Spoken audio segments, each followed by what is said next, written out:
So, your uncle. What's wrong with him? He's possessed. As in the devil? Something like that. He says a dark man is following him, watching him at all times. What do you make of it? It's nonsense, of course. But I'd be lying if I said it didn't bother me. You see, it runs in my family. Possession? No, Detective. Deteriorating melancholy. Practically every member of the Hartwood family is driven mad before they grow old.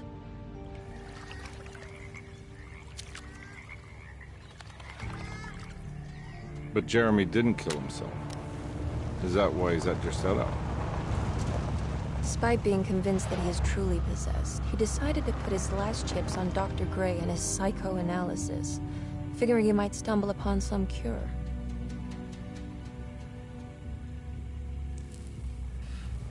You mentioned the letter. I received a disturbing letter from Jeremy accusing the staff and all the other patients of being involved in some cult. And now they are also out to get him. Could it be real? Or is it all just in his head? It's a story he tells himself, Mr. Carnby. Anything to avoid the truth. Which is? That we're all terribly insignificant. That people mean so very little to one another. That there is no one out to get Jeremy Hartwood because he isn't worth getting. Here we are.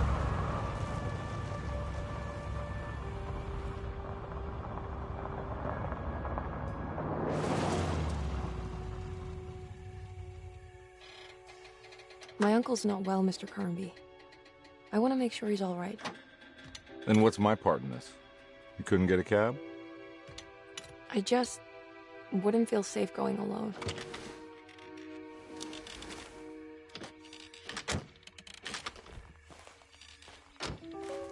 Did you bring a gun? Yeah. You think it'll actually come to that? No. But you might need to wave it around depending on how agreeable the staff will be. What exactly are we gonna do when we find Jeremy? I don't know. Let's just find him first.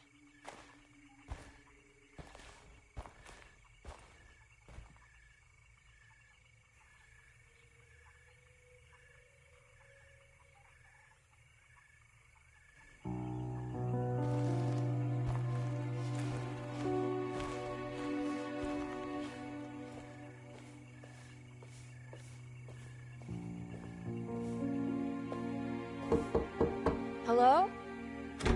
Hello? Looks abandoned. It can't be. There has to be someone around. Wait here. I'll go around back.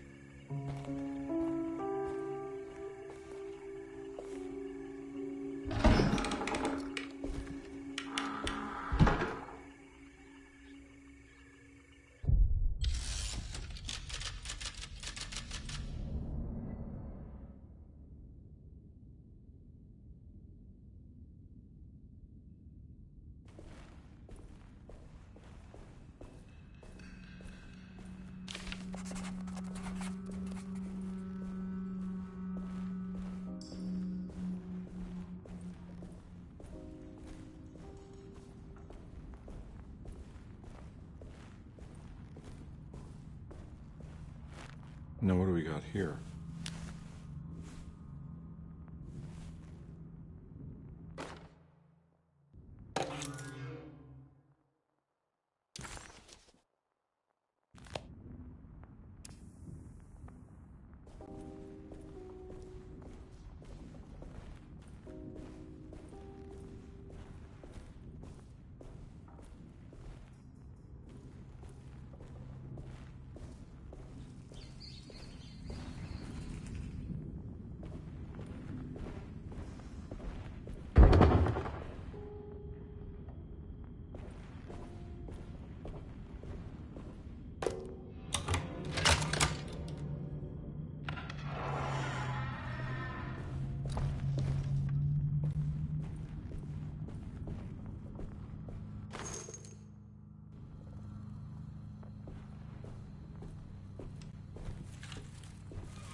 That's one big tree to fit inside a conservatory.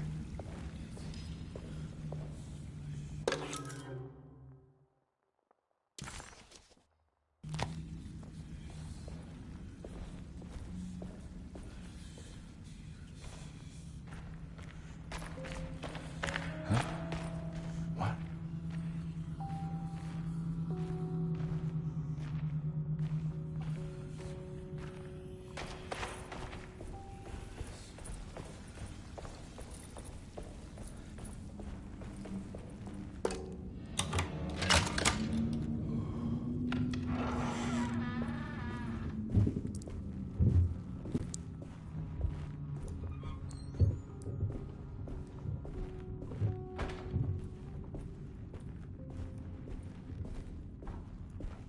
Don't mind if I do.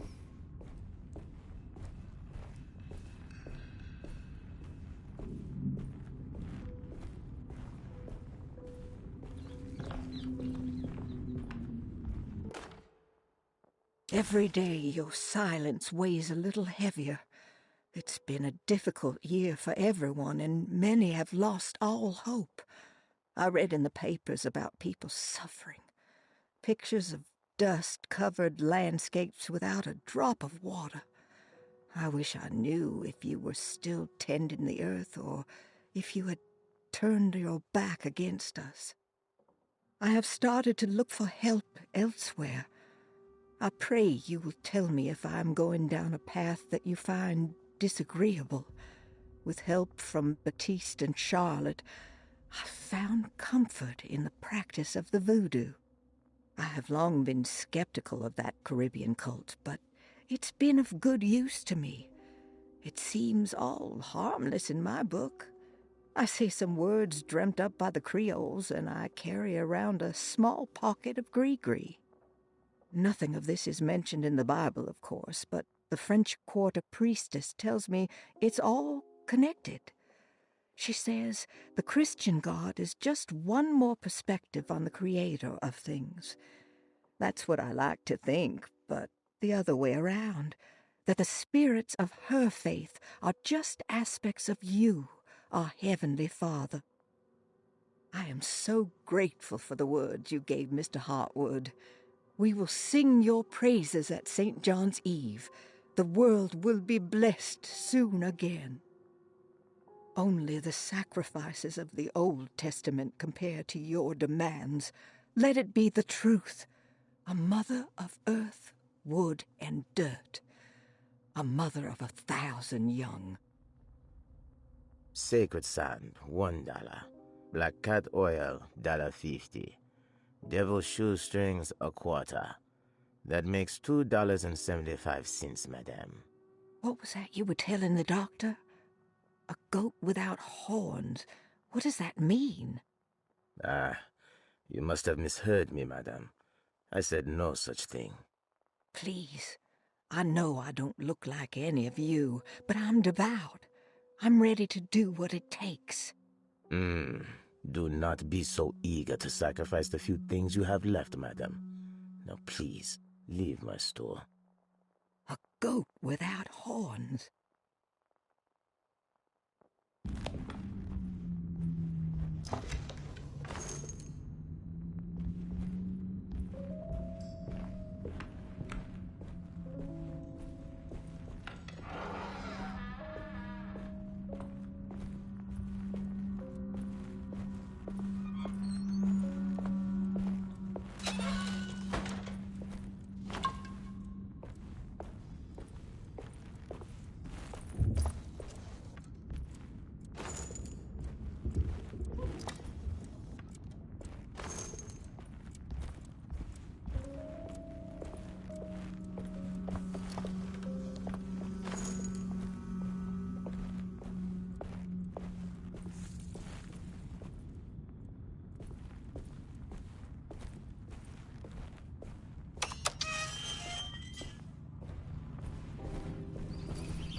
need the key.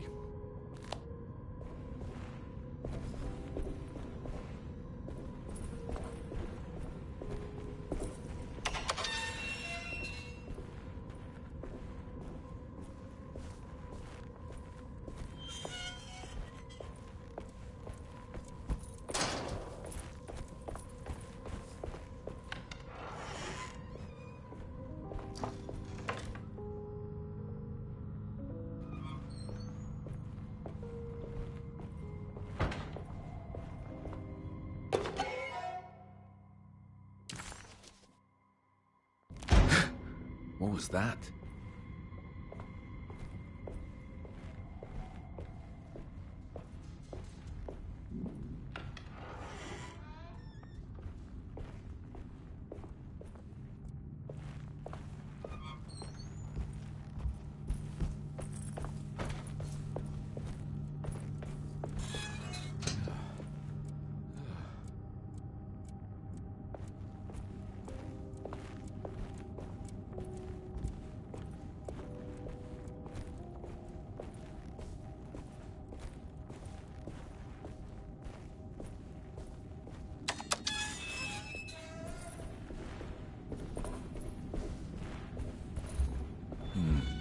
I need the key.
Please do not touch the boiler.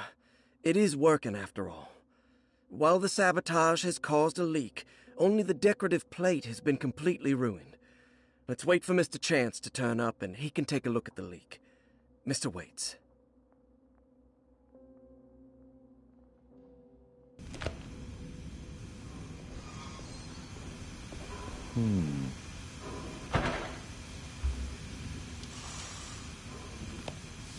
That doesn't look safe.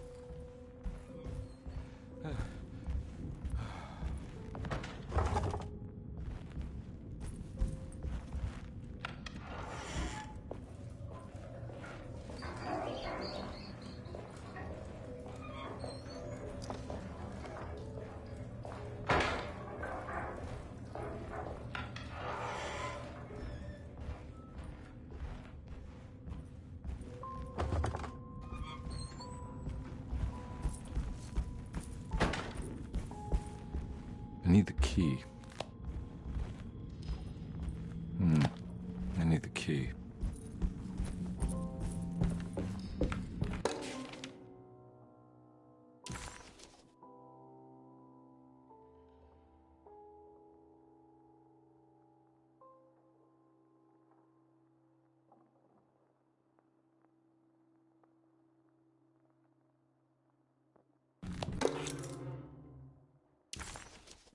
Nice.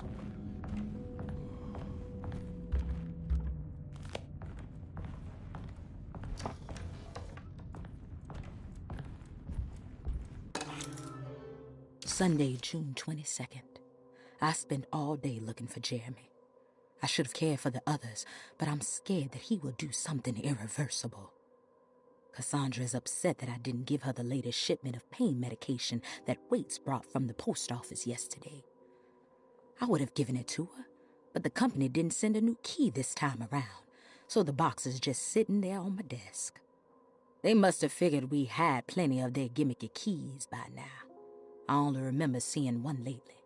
Grace was playing with it inside the grand parlor. Unless it turns up by itself, it will have to wait. I have to figure out where Jeremy is. I think Jack knew something. That dog of his found a strange rot permeating the house. She's showing us, he said. Like those blots and streaks of fetid rot was talking to him.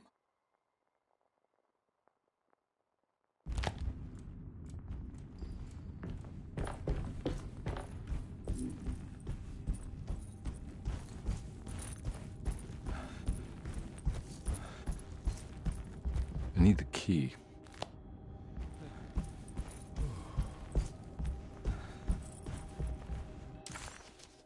Deseto, the old plantation building, was ready to fall, but kept alive by some starry-eyed carpetbagger called Dr. Gray. Seeing how the staff couldn't even be bothered with answering the door, Detective Comby figured they would just head inside and grab Jeremy. He just needed to open the front door for Emily first, so she could talk.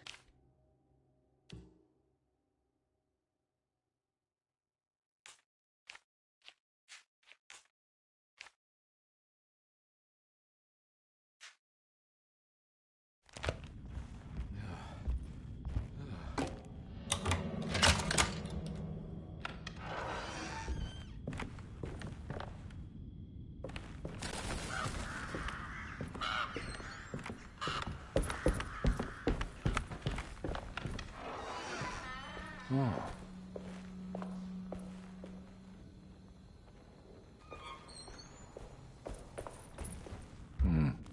I need the key.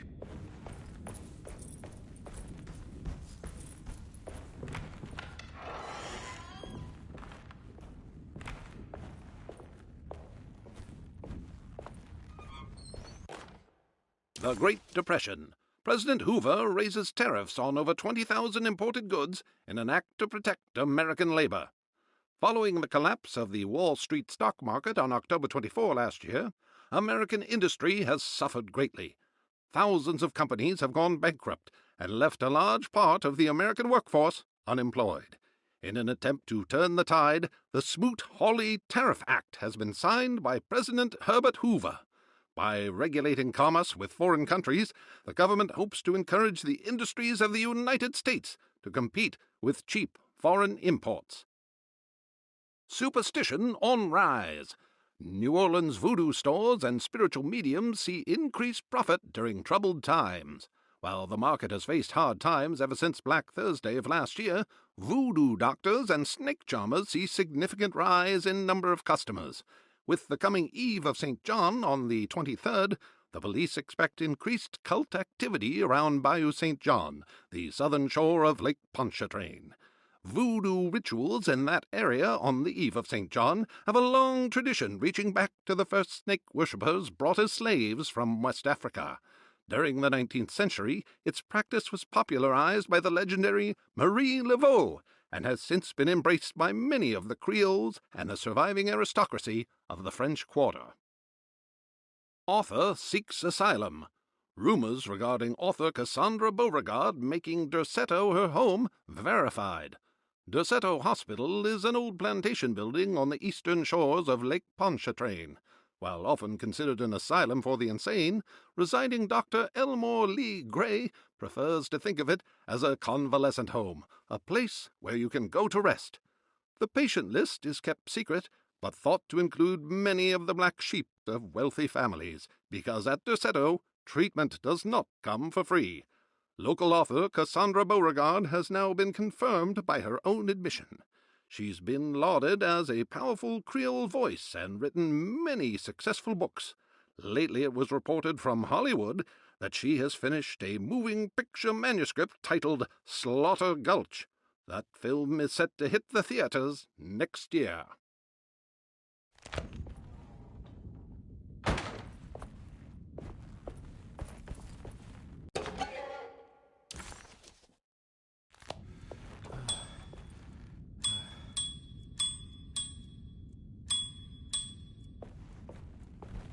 I need the key.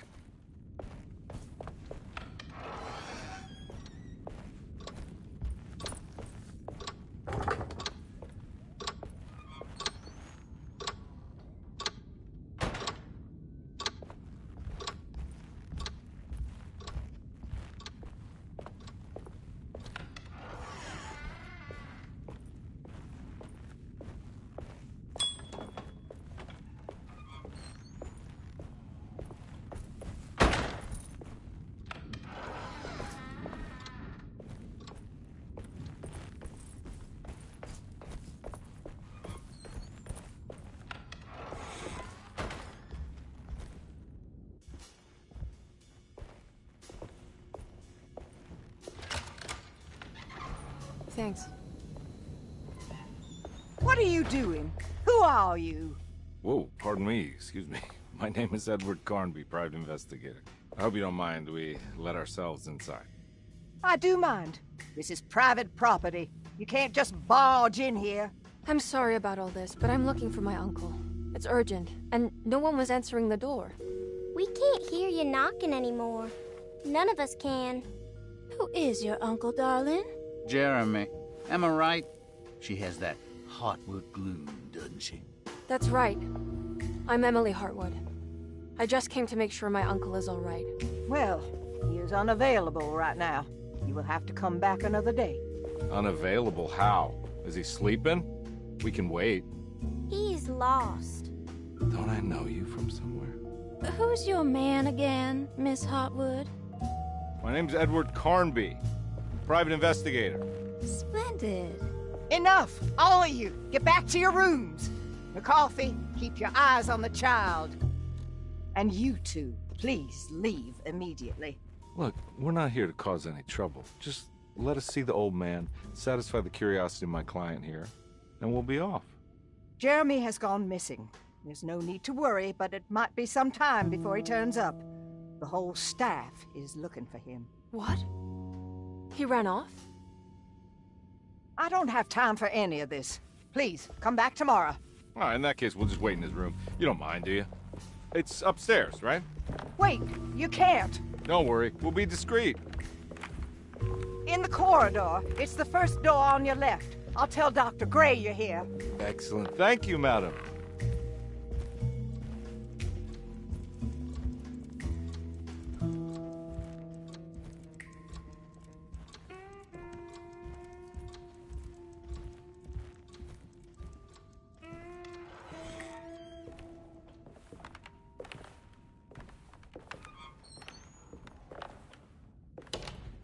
All right, here we are. Let's look around. See if we can pick up any clues.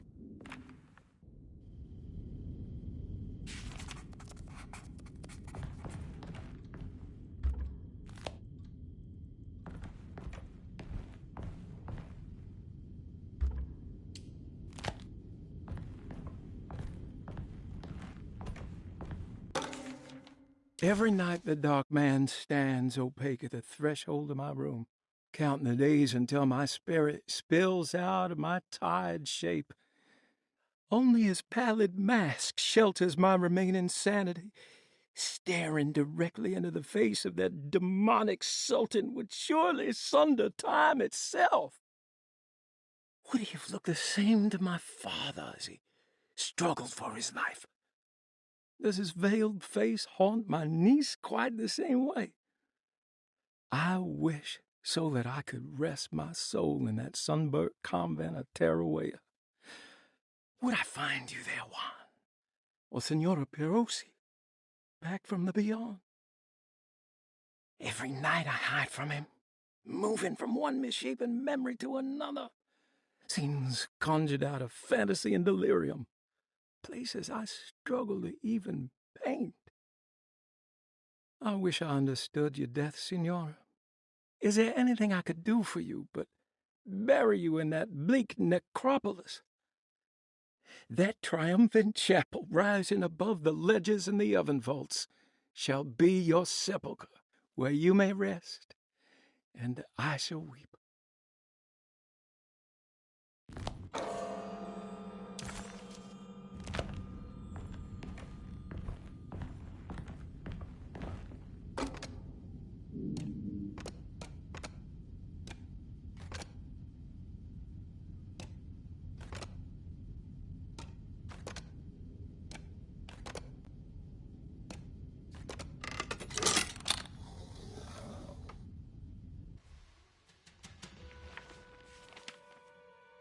Hey, you know anything about this? Looks like some sort of talisman. No, I don't. Oh, help me out here, will you?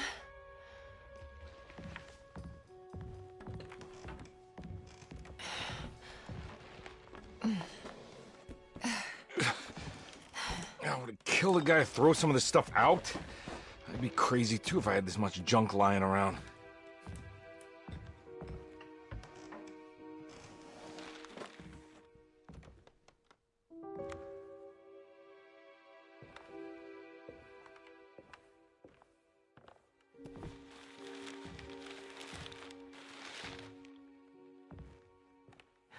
Oh, wow.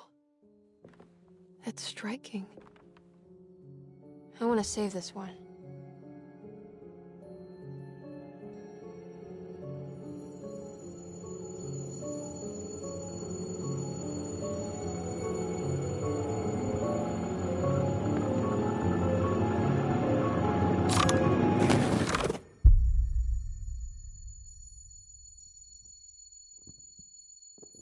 All right, come on. I want to go see Dr. Gray.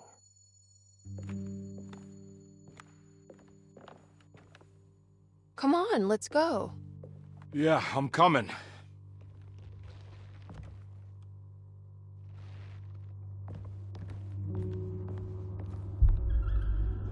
Miss Hartwood. Emily?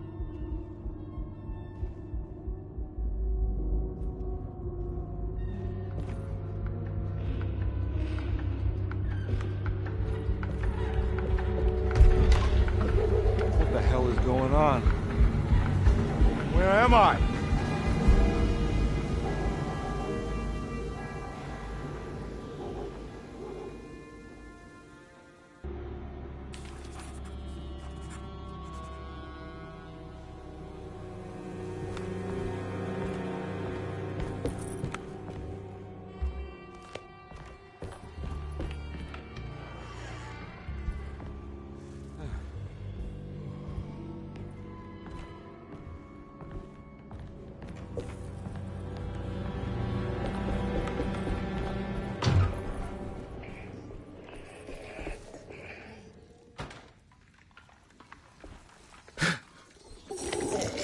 Ah!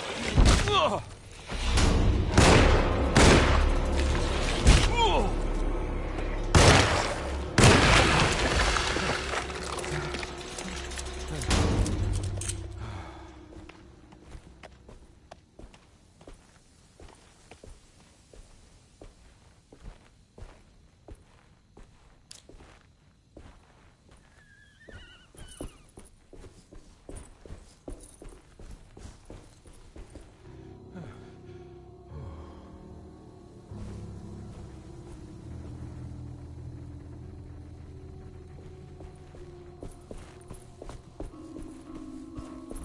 What the hell is going on?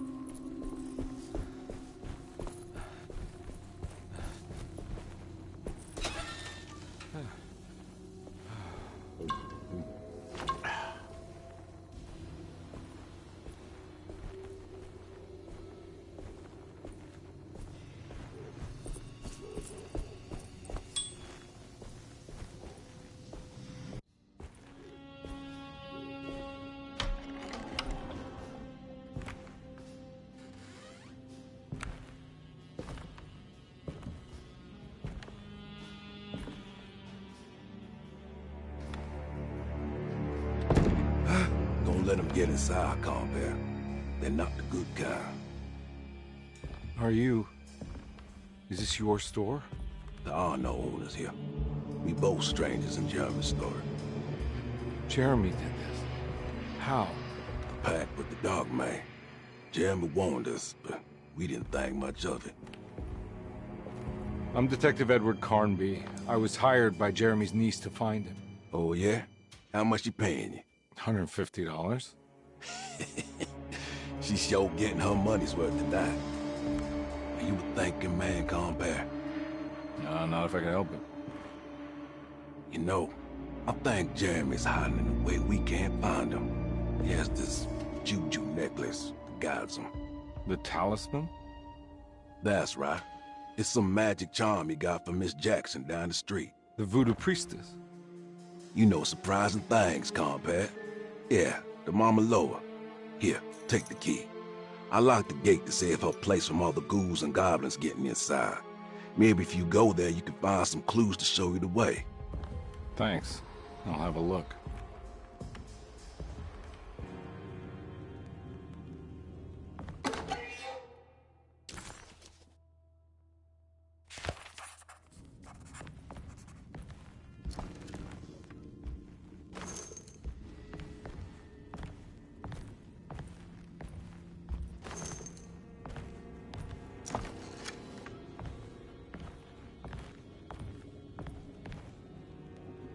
You want to come along? Nah, I'm gonna stay here for a while.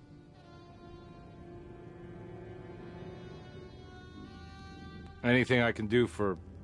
Sorry, I didn't catch your name. Baptiste. Just tell my sister Lottie I'm alright if you see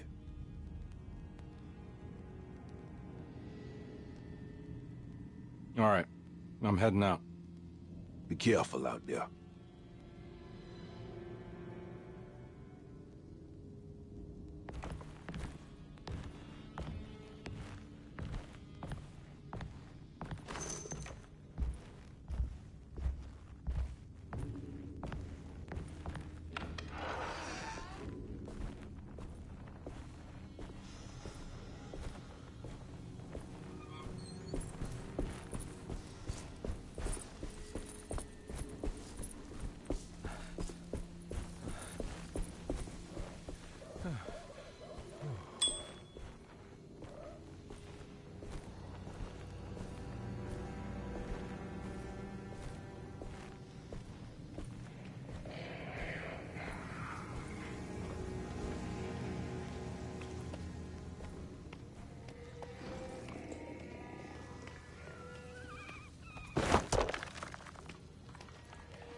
Oh.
talisman, like the one in the painting.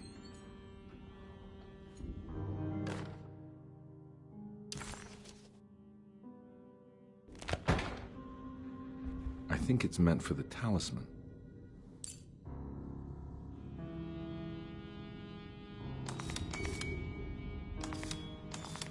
I think it needs numbers, like coordinates. Maybe there's something in Jeremy's notes.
It's showing something.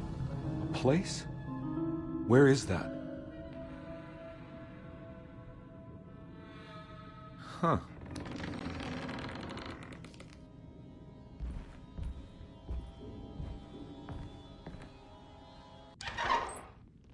Detective, I was wondering when you were going to show up. Mrs. Thompson told me you were here.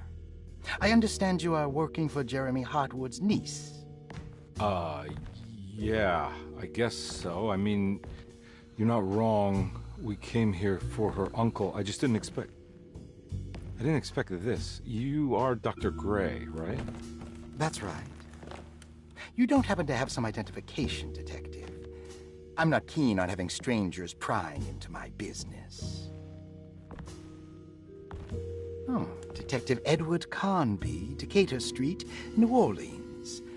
Enjoying the Vieux Carré, Detective? Those old French quarters, the voodoo people, the gangsters. I'm sure you live an exciting life. Well, it's not quite like the stories, Doc. Just trying to make a living. Aren't we all making a living? Well, welcome to Deseto, Detective. I hope your time here will be useful. Now, what can I do for you? Why don't you tell me where I can find Jeremy Hartwood? Why wouldn't that make for a short visit? I wish I could tell you, but I'm afraid I don't know. A drink, Detective? Anything brandy.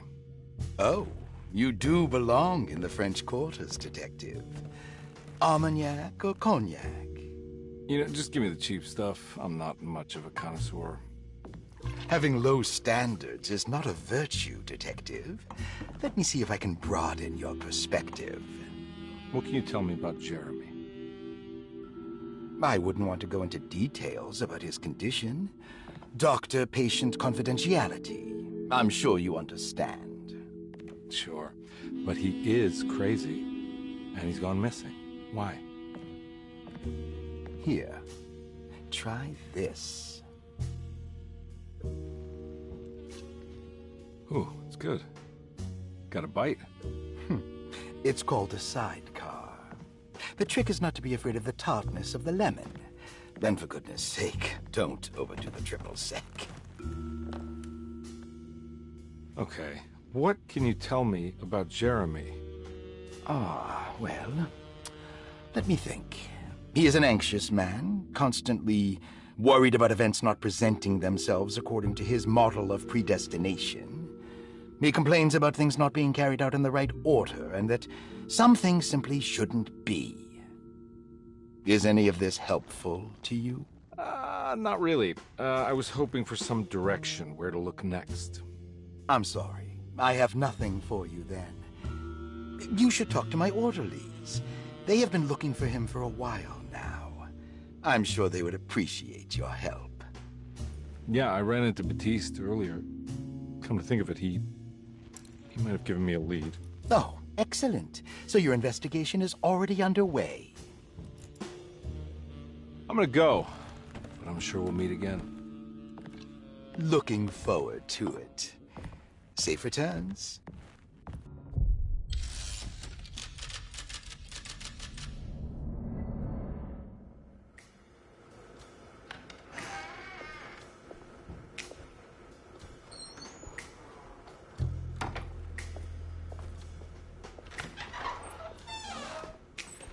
Detective Carnby, where did you go? I was just talking to Dr. Gray. You disappeared. No, it's not what you think. Have you found anything strange going on here? Yes. Everyone is being incredibly evasive and I can't figure out why. No, I mean something you can't explain. Paranormal, even. Detective, I really need you to get yourself together. I can't do this alone. Forget it. I'll figure it out.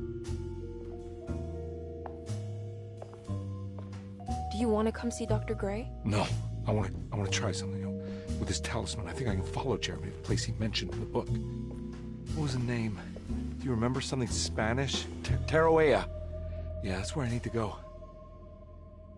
Detective, are you gonna be all right? Yeah, of course. Go talk to Dr. Gray. We'll rendezvous later.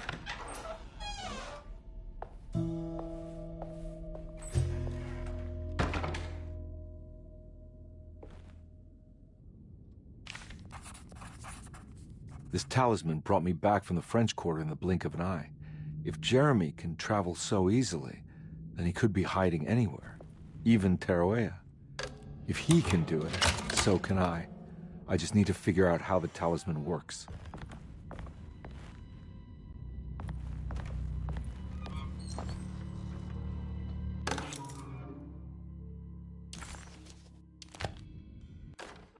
Dr. Elmore Lee Gray is Desetto's chief doctor.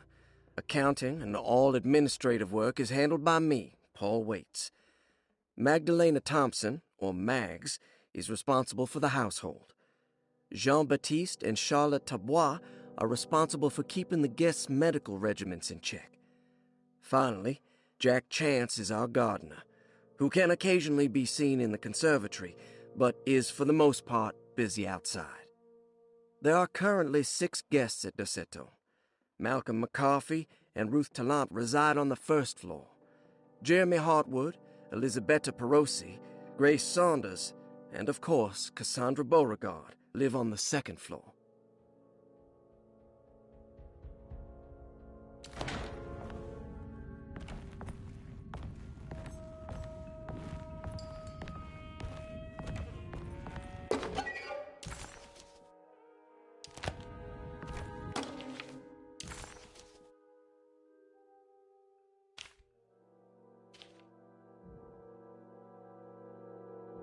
Looks like all the patients are accounted for, except for Jeremy. There's no way I can get into this thing. Better leave it alone.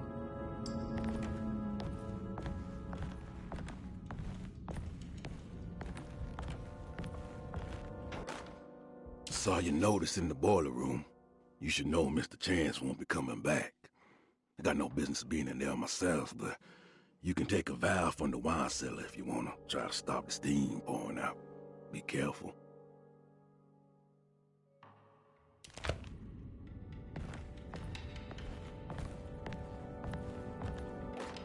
Paul, you're right about the plates on the boiler and the clock.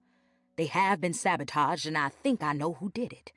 They have something to do with Jeremy's episodes and how he seems to disappear at night. Right now, it's important that you keep an eye out for any of the pieces. I want to find out if I can repair the plates. Let me know if you find any of them.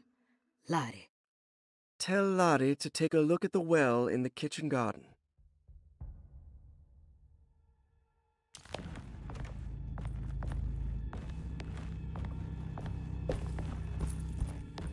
I need the key.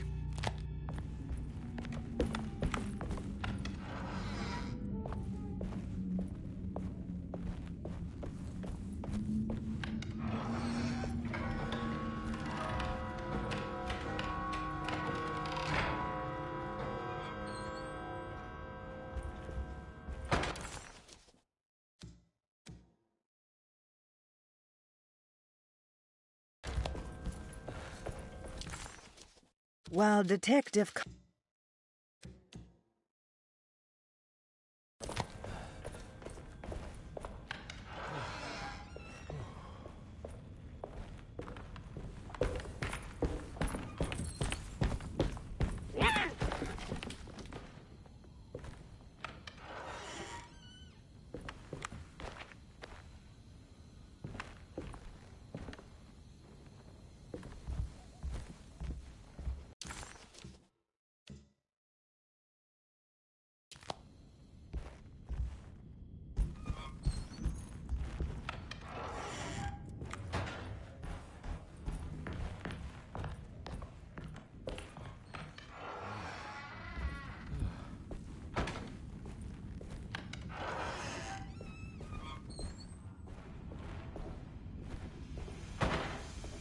Stained.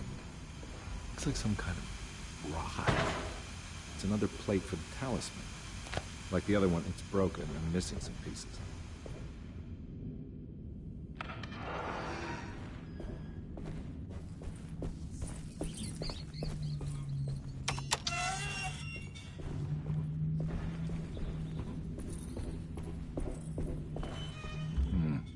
I need the key.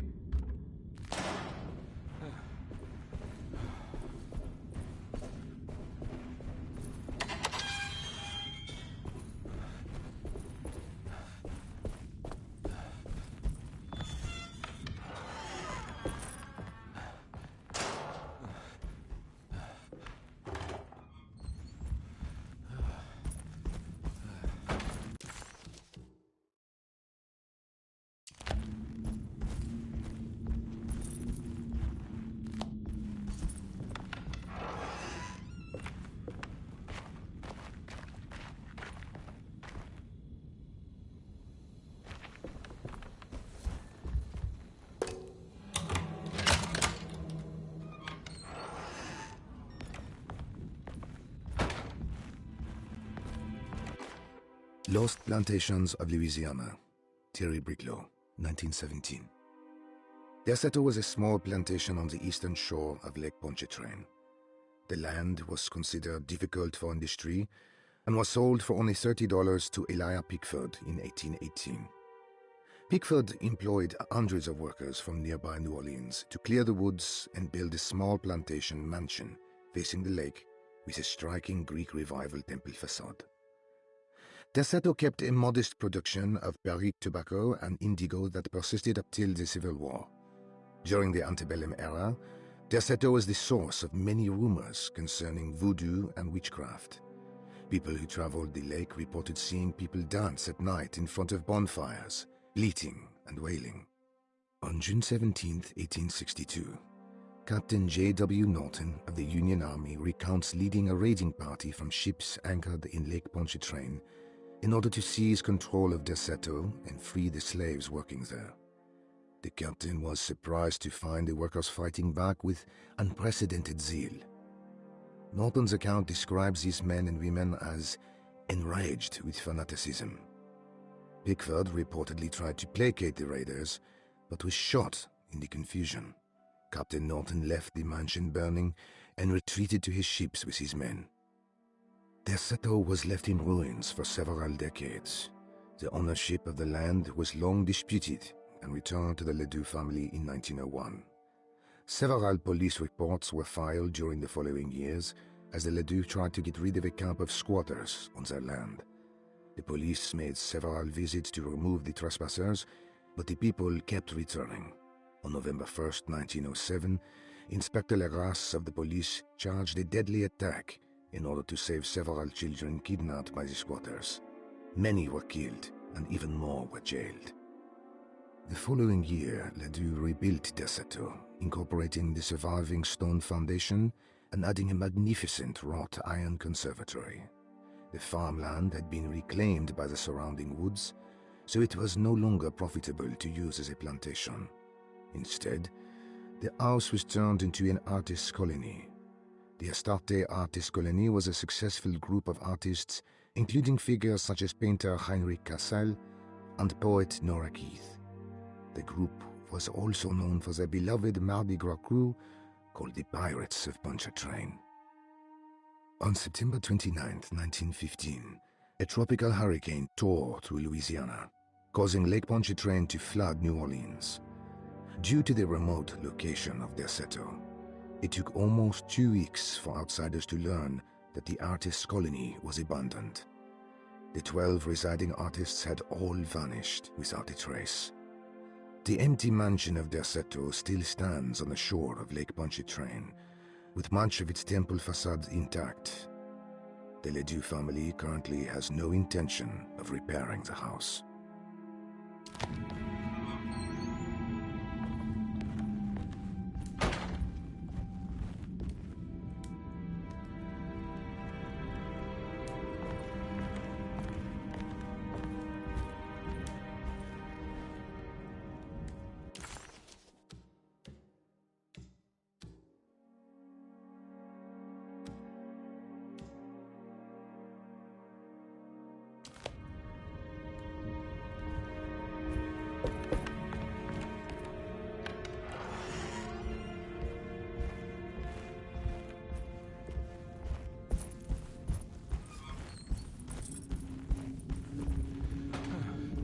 It's wedged shut.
What happened?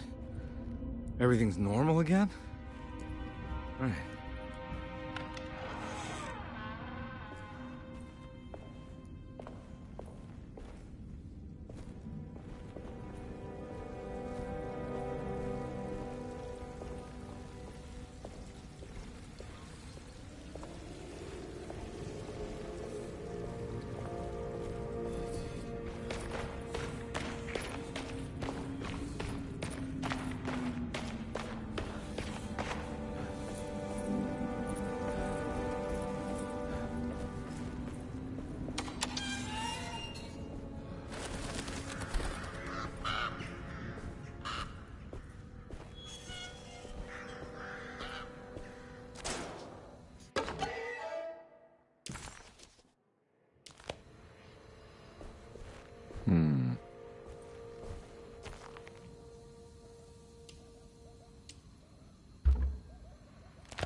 Huh.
It's wedged shut.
This must be the clock that Jeremy...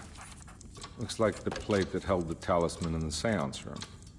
But it's broken, and missing some pieces.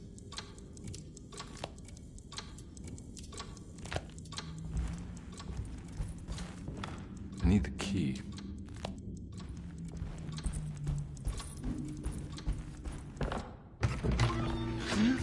Yeah, sorry, Detective. Didn't mean to obstruct justice or anything. That's fine.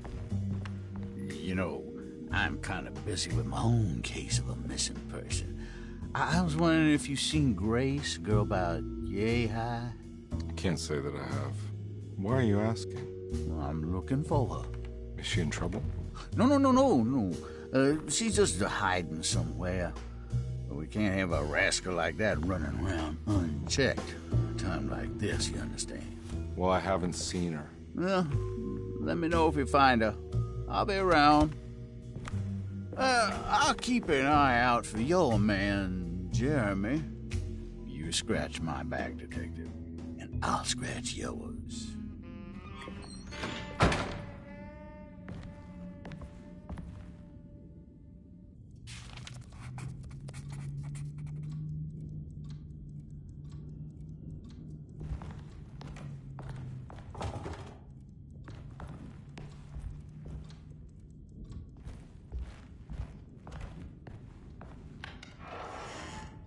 Looks like everything's back to normal here.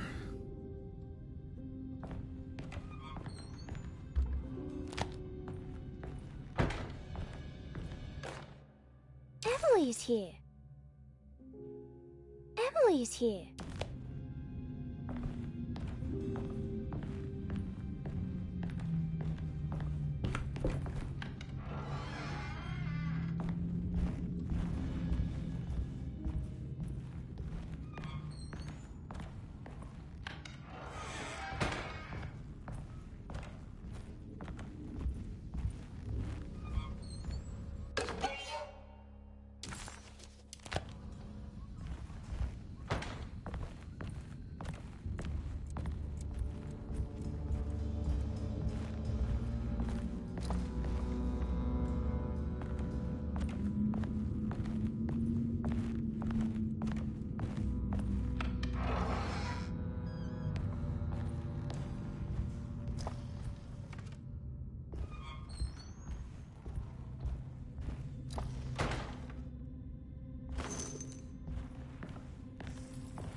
Eccentric.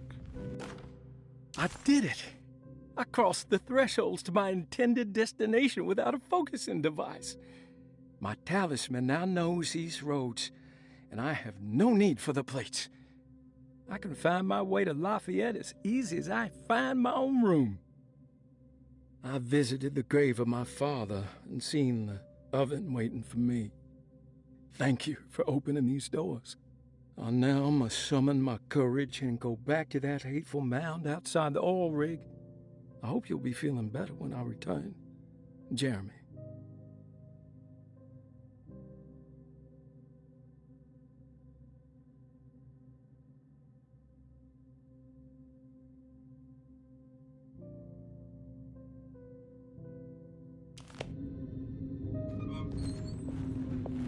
What are these symbols?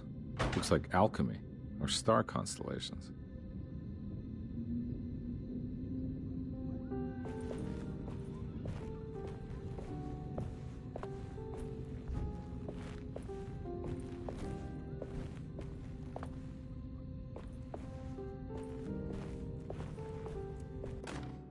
Will I need to remember how to get them out again? They are locked up for good reason. I am sure she is still able to whisper the answer in the ears of the wrong people. But not for long. I will see her burned soon enough. That black goat will be sacrificed to put an end to it all. Then it will all be over. No more Derceto, and sadly, no Astarte. Those good pirates of Pontchartrain. May you still sail the lake, until you find the shores of Hali. Yes, Astarte Artist Colony. I remember hearing about their disappearance. Must have been 15 years or more now.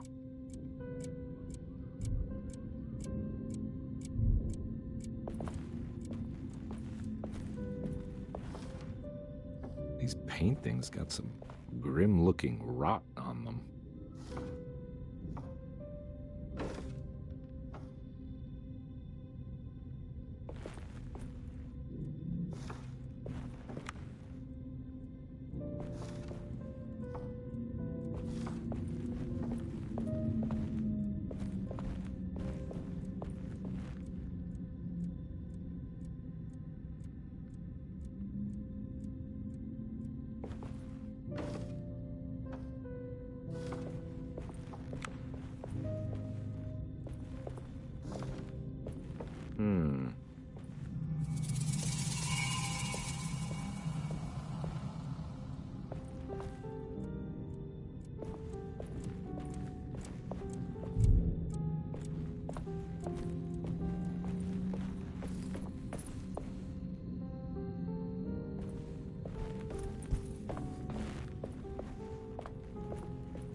The simplest...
think I've seen this somewhere. What the hell is going on?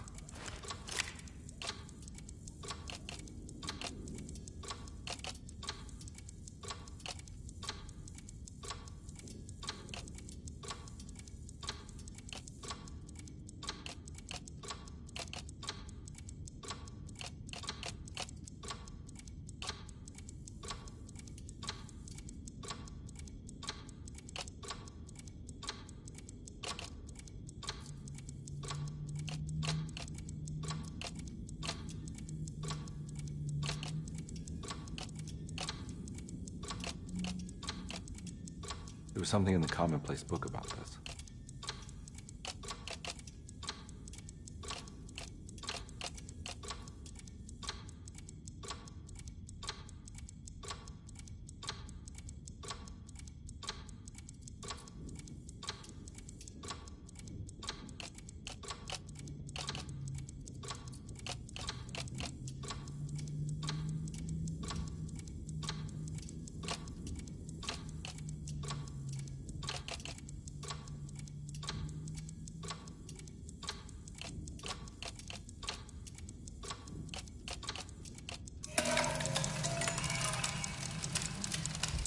I think the clock broke. Or maybe it just stopped at a very precise place.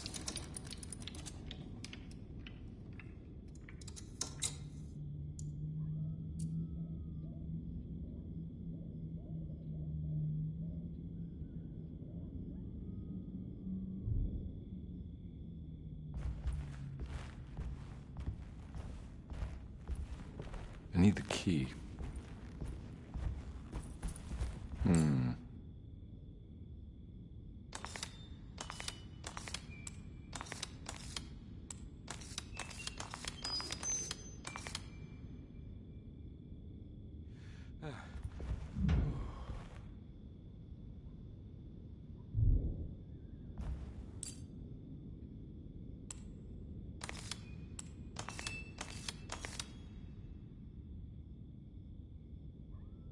There's a picture in the black glass. It's showing me something. It's the hallway outside Jeremy's room.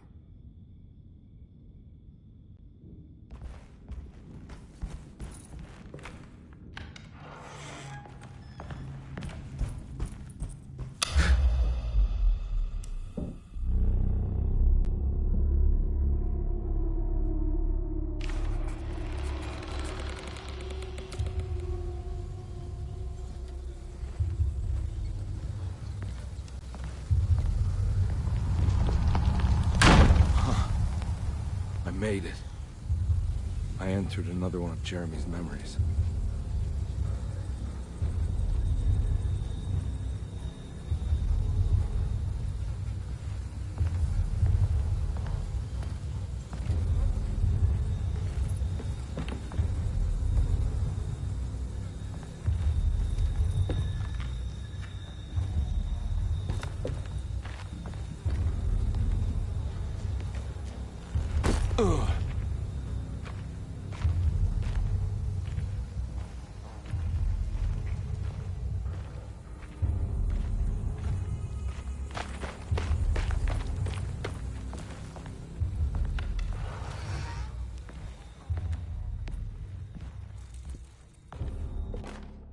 May 1923, Monday.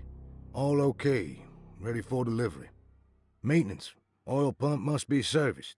Any tampering causes large spills unless properly forestalled. Tuesday. Shipment delayed but delivered. Maintenance. Service bridge close to broken.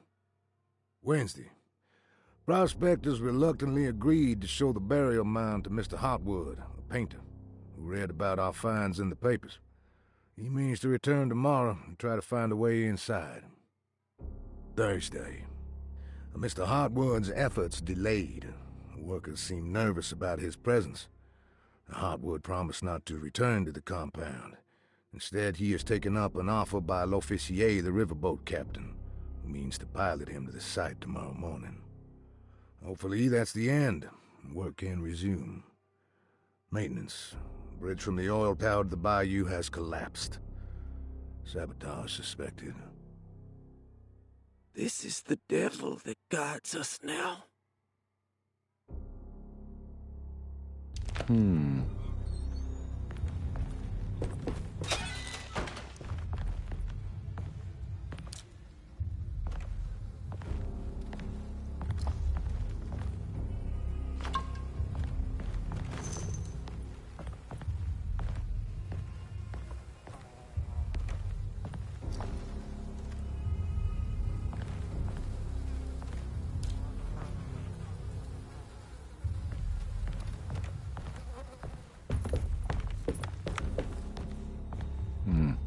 I need the key.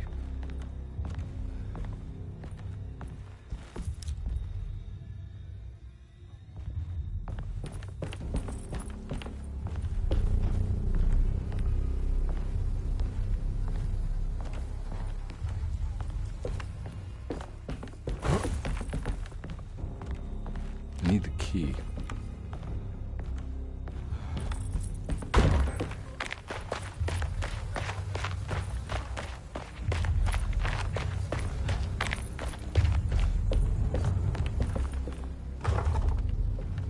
Locked.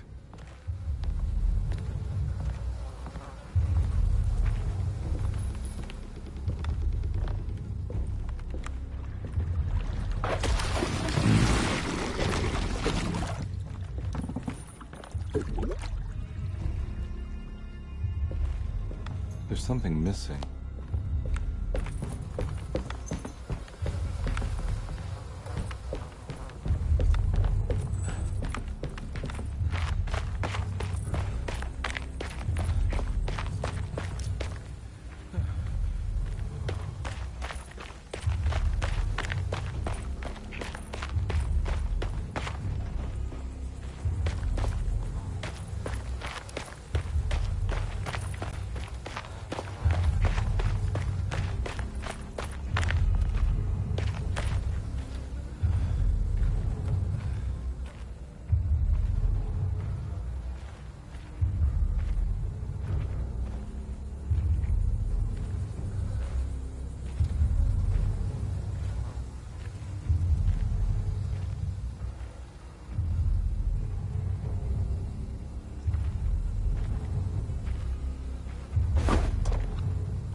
Got it.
Pretty weak. I just need something to break it.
Huh.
Be a way to get to the other side.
Come on, Carnby. Wouldn't you rather...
the hateful mound Jeremy talked about in his book.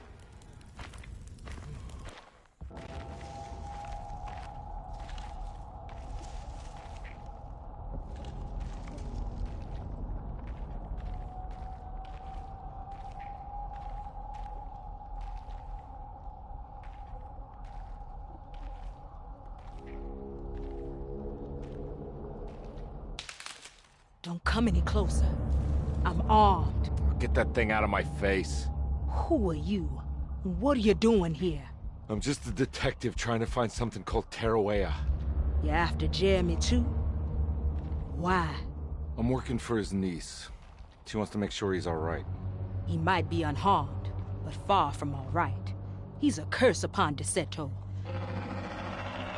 Here we go again. Quiet.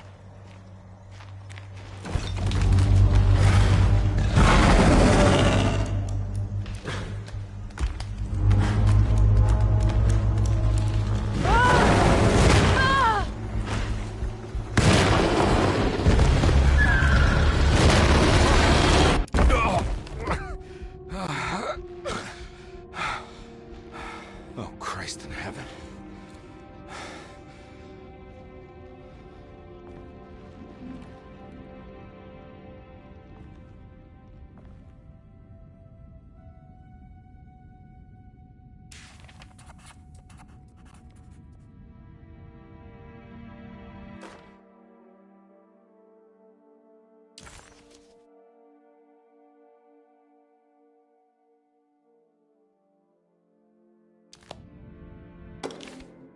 Reflections on the Power of the Verb in Certain Texts by Juan Luis Jorge. To act is in itself divine. Even the slightest movement of our hand is evidence of our soul in motion. Yet our free will is so easily overwhelmed by the dullness of everyday life. Our actions become rote and rigid in spite of luxury and comfort. True divinity is found in the choice of leaving the stage where we all perform. People who discover this freedom unexpectedly will be struck by the terror of this revelation and become paralyzed, or worse, turn to suicide. However, if you are able to weather that storm, you will discover that there is a divine path beyond that fear. There is a chance to dismount your destiny and make something new. Something that hasn't been planned for or predestined. There is difficulty in explaining this type of acting as it transcends our everyday choices. This isn't some banal decision choosing one career over the other, or even who I should marry. Leaving the stage, no matter how, isn't a matter of course correction. It's a rejection of the story that the Creator is telling.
I need the key.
Astarte Artist Colony.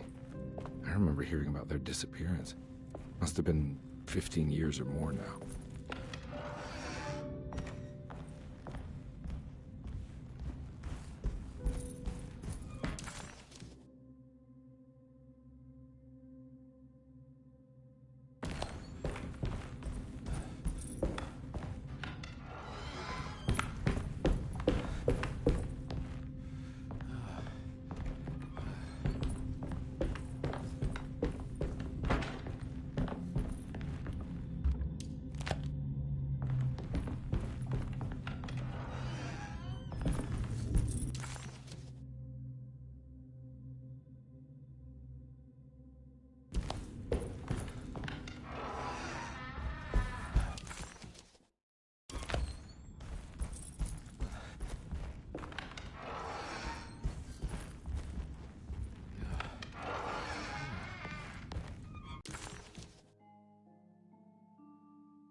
key.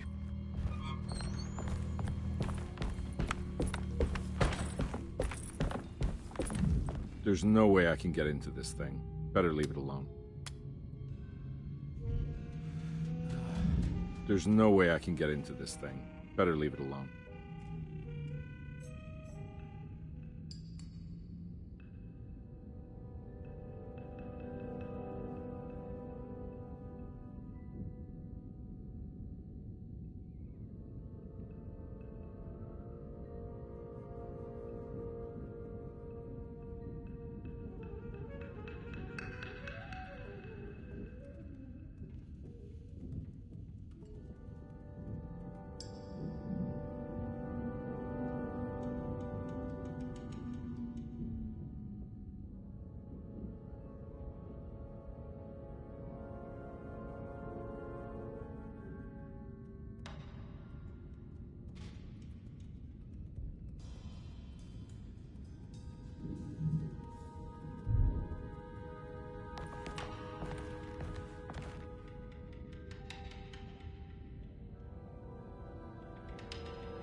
There's no way I can get into this thing. Better leave it alone.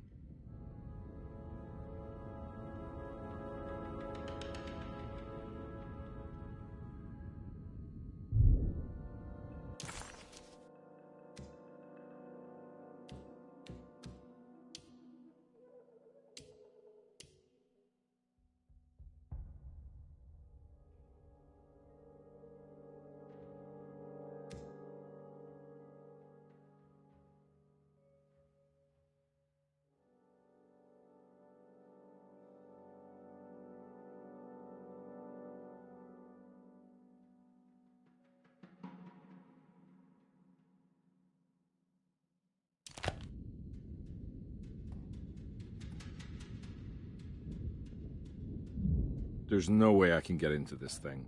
Better leave it alone.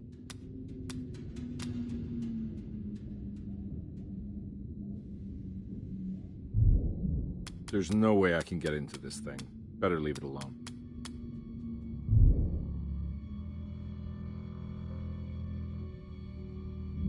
There's no way I can get into this thing. Better leave it alone.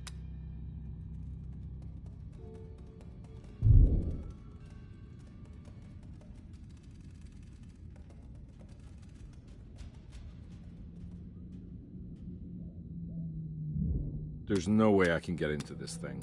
Better leave it alone.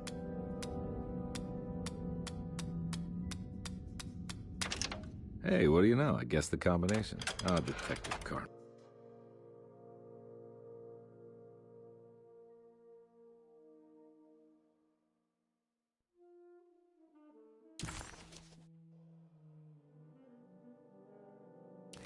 You beautiful bastard. How are you this good?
I need the key.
It worked.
Jeremy?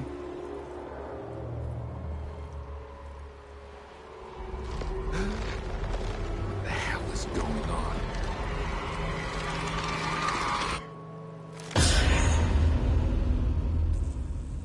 Where's the body?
Conby didn't know what to make of the grotesque vision of the dead clerk.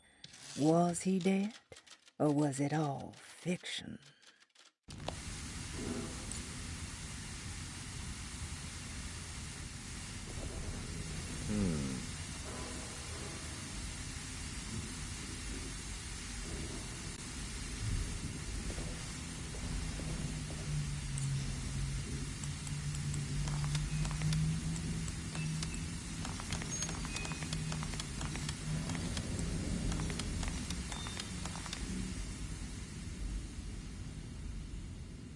Black glass is showing another room. Must be a way to another one of Jeremy's memories.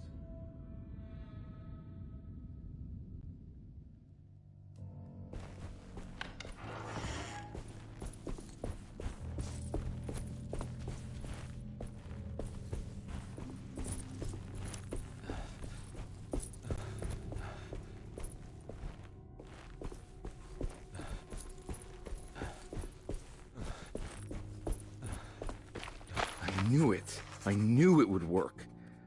You're getting good at this, Carnby. Maybe a little too good at this.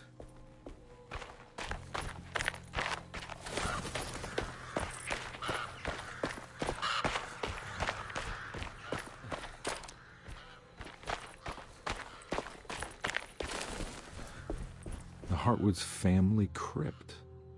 Emily's family must have deeper roots in New Orleans than I thought. I figured she was a Yankee like me.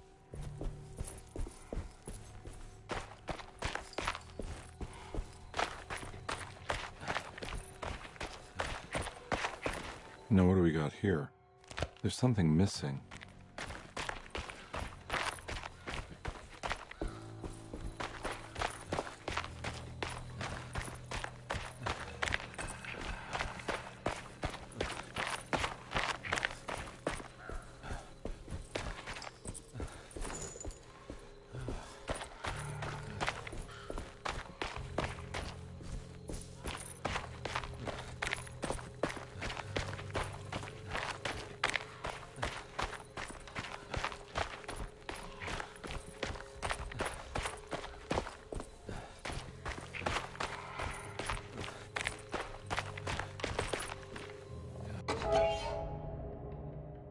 What's this?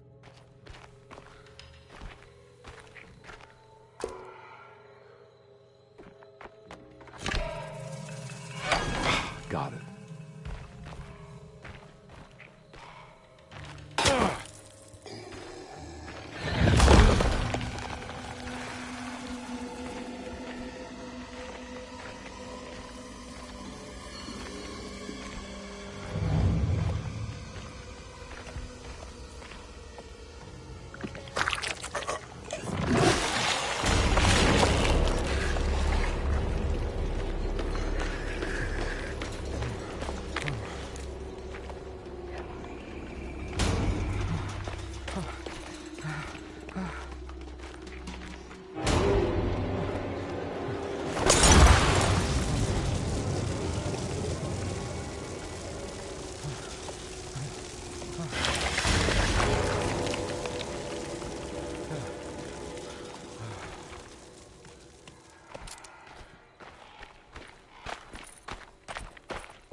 Jeremy sketched this chapel in his book, so it must be important. Looks like I'll need more medallions to open it, though.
Yeah.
That...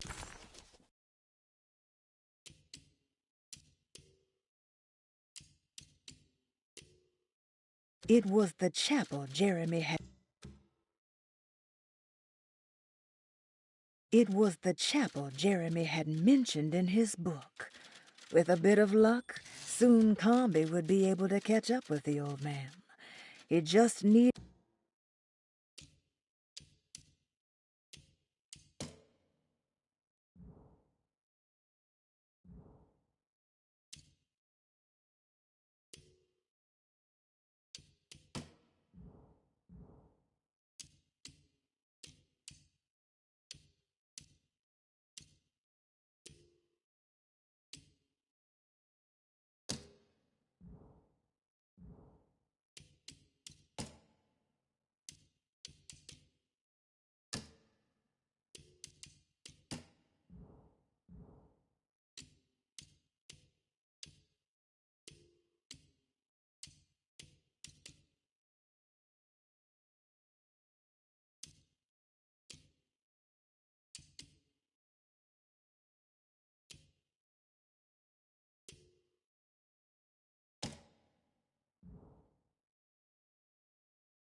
Can't be right.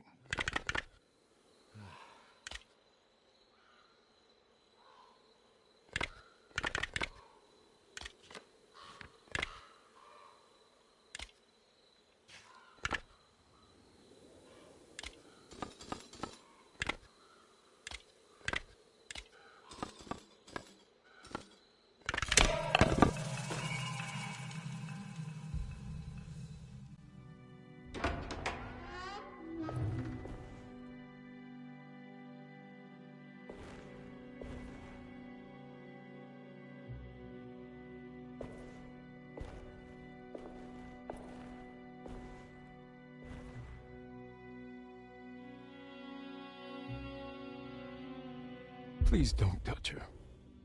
Jeremy. What are you doing here? Everyone's looking for you. I know, it's all a big mess. No one understands. I'm just trying to keep evil at bay. Just for a little while longer.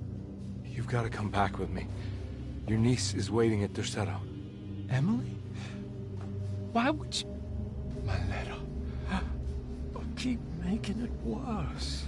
What is going on, Jeremy? How is any of this happening? I made a terrible promise with someone. The Dark Man. Who is he? No, don't say his name. He can hear us. He's always listening.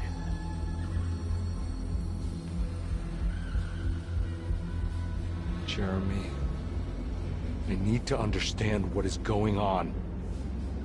I promised him everything. When the sun rises, I will be chained in his sunken desert temple for an eternity. But at least the evil about to awaken in Derceto won't harm anyone outside of that cursed place. You're acting crazy, Jeremy. I want to help. There's nothing you can do. Then what's all the business about Tarawea? Why did you want to go there? I can't go there. Not allowed. But you wanted to. Can I go? Tell me, will it help me to break your pact? Is there something there that would help? Why would you give me hope? That's so cruel. Okay. Sounds like we're onto something here. What should Look out! Behind you! Run! Don't let it take you!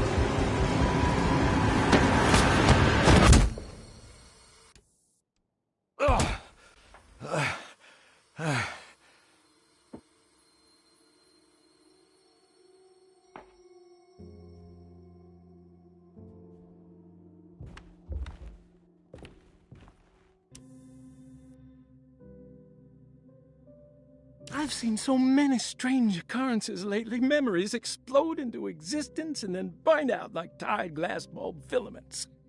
Dreamscapes crash down from the stars and sink into the sea. Doors that lead to nowhere and absolutely everywhere at once. With all this reverie, I want to think there's a chance that you found a way to remain alive in some way I cannot fathom. Just like I've learned to navigate with my talisman. Maybe you, with all your knowledge, you somehow knew a way to find me again. Perhaps in Tarawaya. All my love, Jeremy.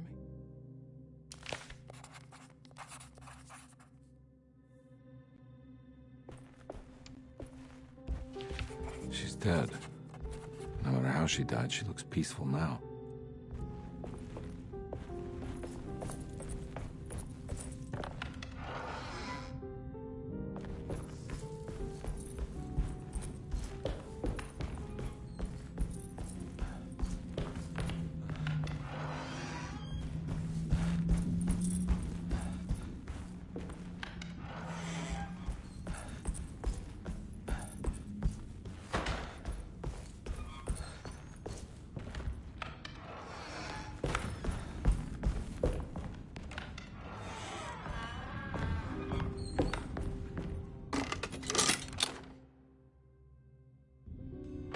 Telescope lens. Why would he lock that up? Jeremy had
Whoa.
Whoa, what's going on? It's dialing in something all on its own and it's showing the way to another memory? Where is that?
Here we go.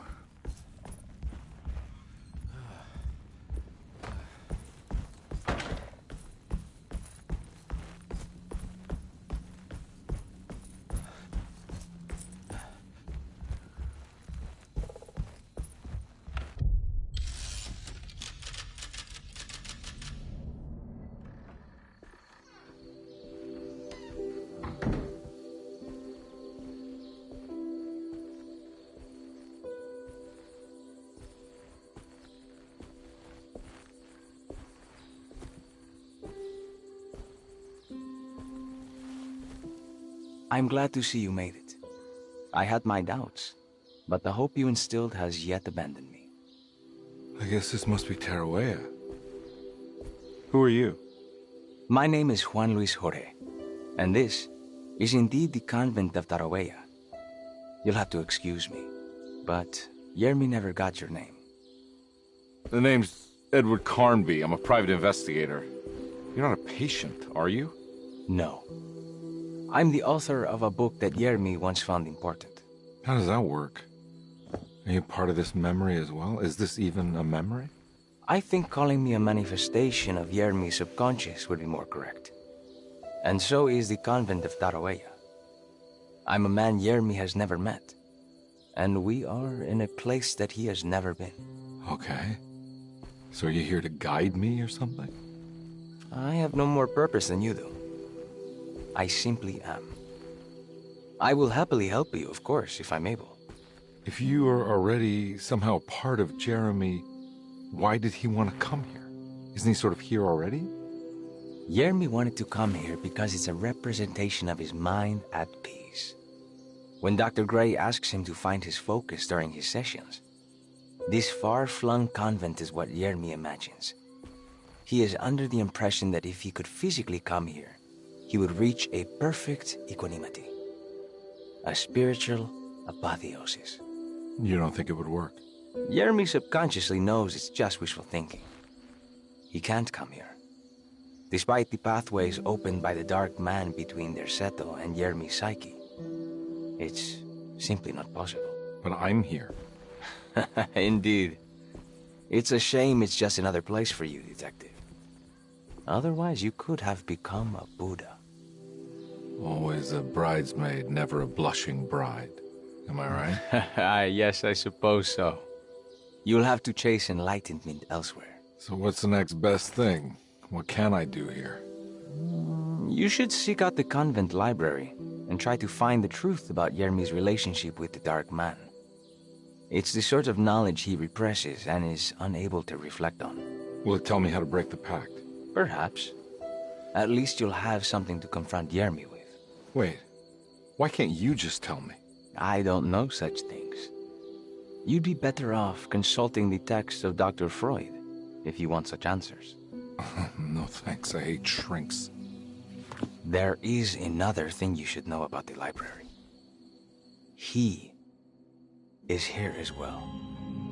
The Dark Man has been working his way through the text for a long, long time. He's here? How am I supposed to get past him? Be careful, Detective. Oh, jeez, just perfect.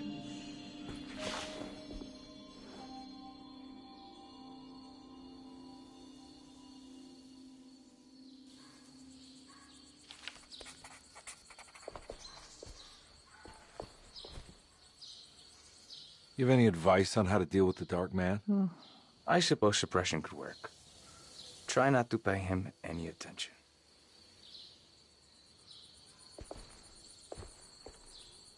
I know you said Jeremy's never been here, but does this place exist in real life? I think it's supposed to be Mexico. But I am not certain of Tarawea's origin. Well, good to meet you, Juan. I'm going in. May the gods be with you, Edward de Vilban.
There's something missing.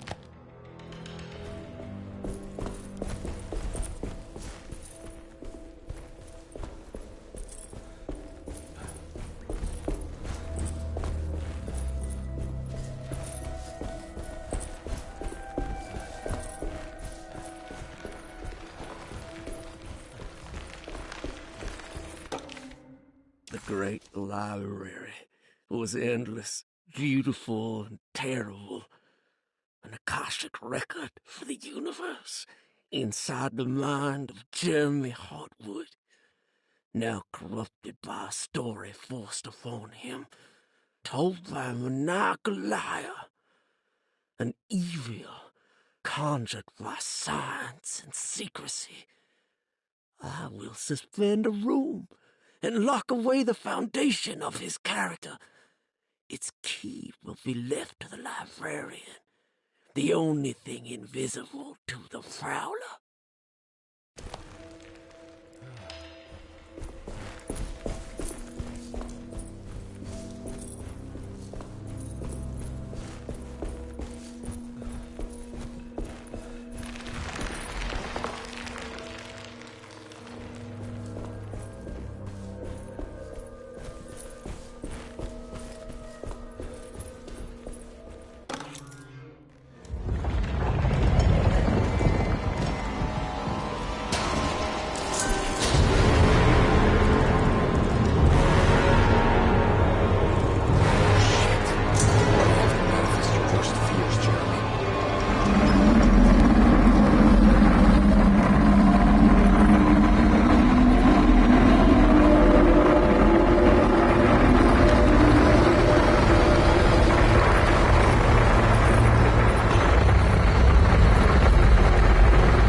was in the hot autumn that I went through the night with the restless crowds. He was a kind of itinerant showman who held forth in public halls and aroused widespread fear. The New Orleans address of the event is lost, but I remember distinctly the Prext Shipping Company pressing their contribution. Hey.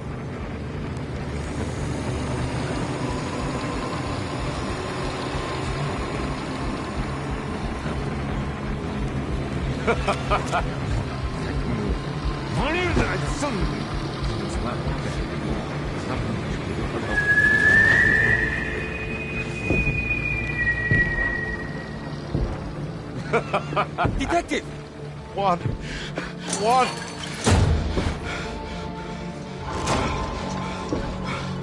I hope you found what you were looking for. I fear there is no hope.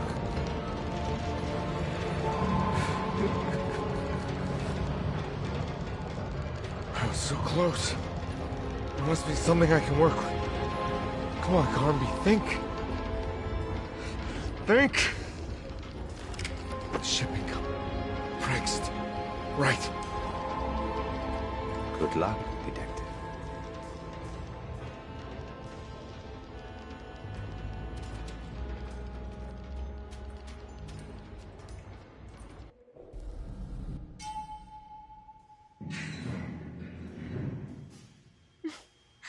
Well, thank God you're here, Detective. Sitting all alone in a place like this. I'd never live it down if the papers got wind of it. Hey. Ruth, right? Oh, don't pretend you don't know. I'm sure you have a whole file on me by now, Detective. I suppose we weren't formally introduced. I'm Ruth Talon. Miss Ruth Talon, in case you're wondering. Edward Carnby. Enchanté. Are you sure? I had too many already.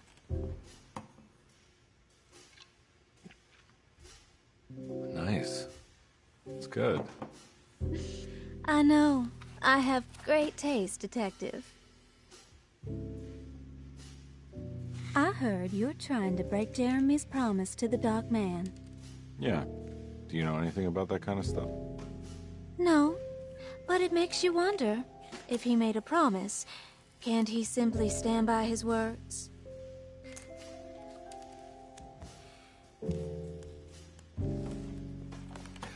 Look, I'm just trying to get Jeremy out of a bad deal, so he'll come back with us to New Orleans. Well, if all fails. What are you doing? It's a sign of submission to the Dark Man. I saw it in a dream once. What?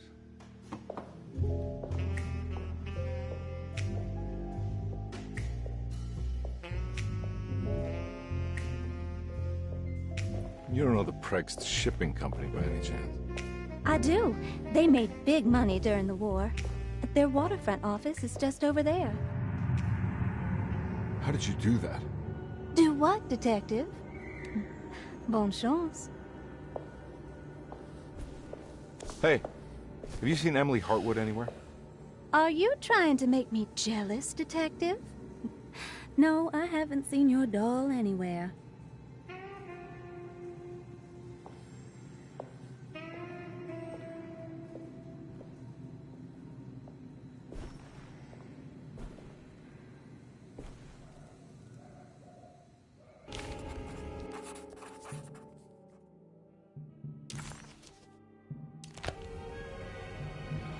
Prext Shipping Company. According to the book in Tarawea, the Dark Man is connected to a performance that Jeremy went to. It's locked from the other side.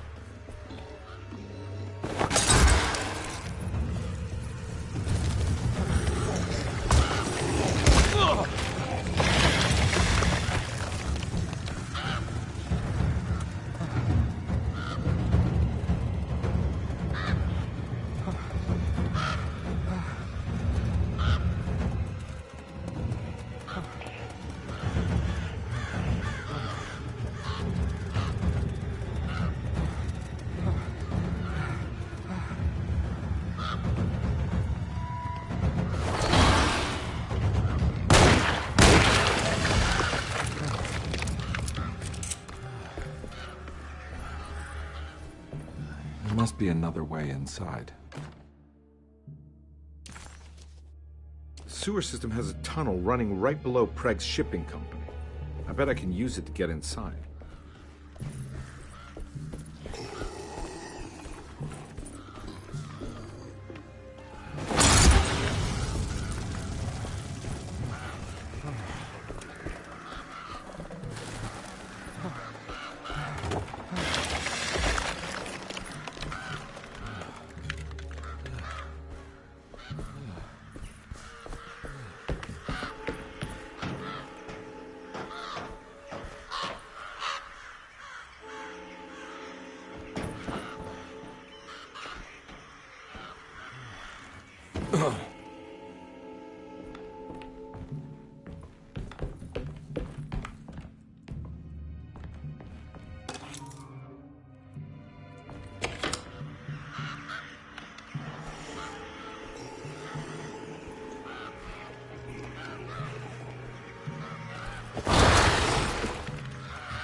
Nice.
Some.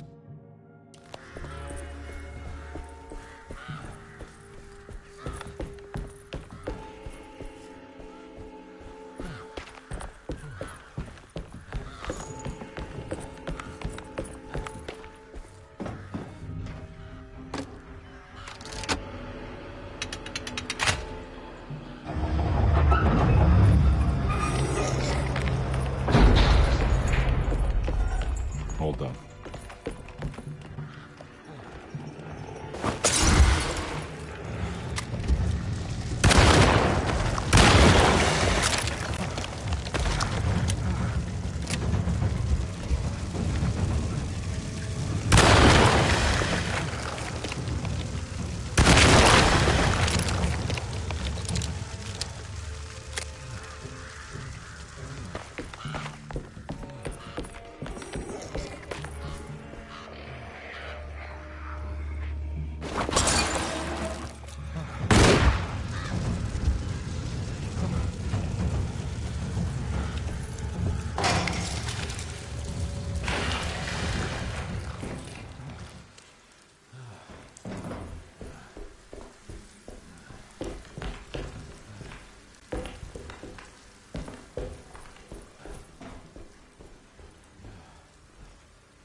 inside the warehouse. The office must be upstairs.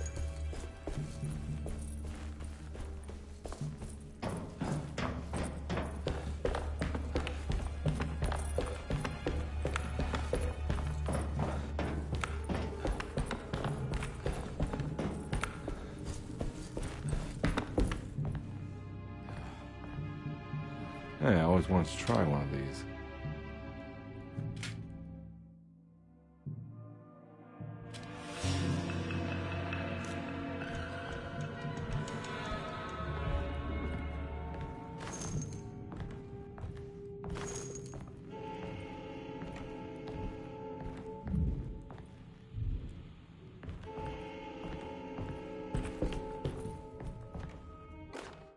Our ship was raided while in dock. All of his things were recovered, but blood was shed. Several men were carried into the Mississippi River and drowned by ones who live in the deep. All items have now been signed and delivered. Now best keep the papers safe. What is left? Later is right, and hell is back again.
Our ship was raided while in dock.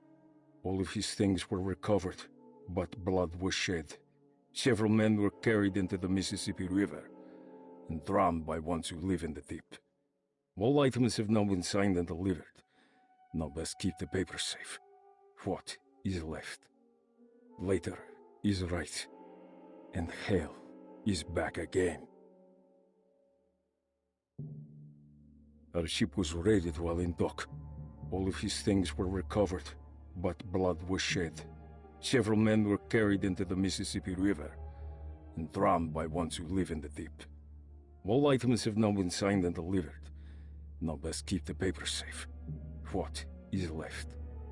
Later is right, and hell is back again.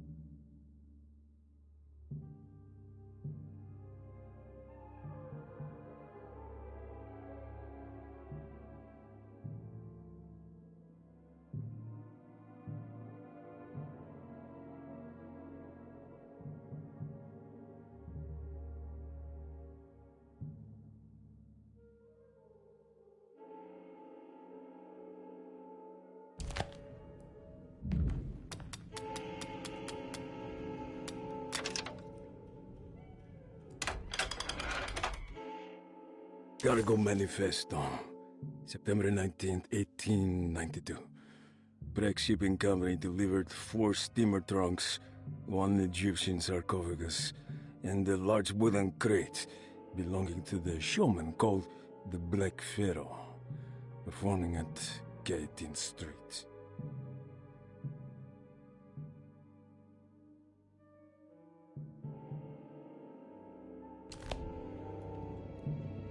Here we go. The address where Jeremy first encountered the Dark Man.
Looks like the fog cleared up.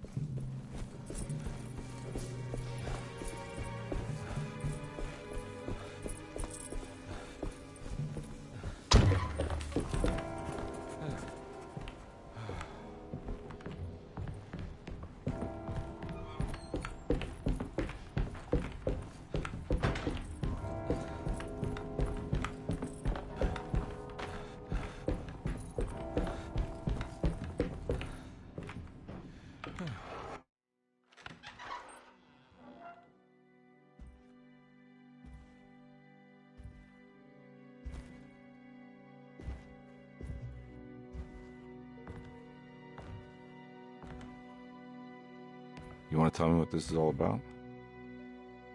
Welcome, Detective, to the greatest show this side of the Mississippi. Nyarlathotep, the Black Pharaoh, the ancient magician who lived 1,000 lives and wore 1,000 masks. I can see why you settled on calling him the Dark Man. Saves your breath. So, you got scared by a stage magician, and now he's living inside your head. You can mock me, Detective, but you would be the crazy one to think his presence can be ignored. Look where we are!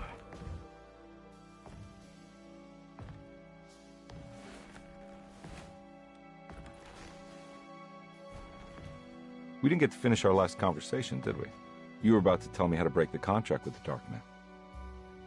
No, we can't. We would turn her loose on the world. So many innocent would die. But there is a way to break out of the deal. There is. You offered me a way out. Steps to take. What are they? You'll never find them. They're forever entombed in his sunken desert temple. Jeremy, I'm not your enemy. Tell me where to go. How do I find the temple? No, we can't. I have to make this sacrifice. God damn it, Jeremy. I'm gonna save you. Don't worry.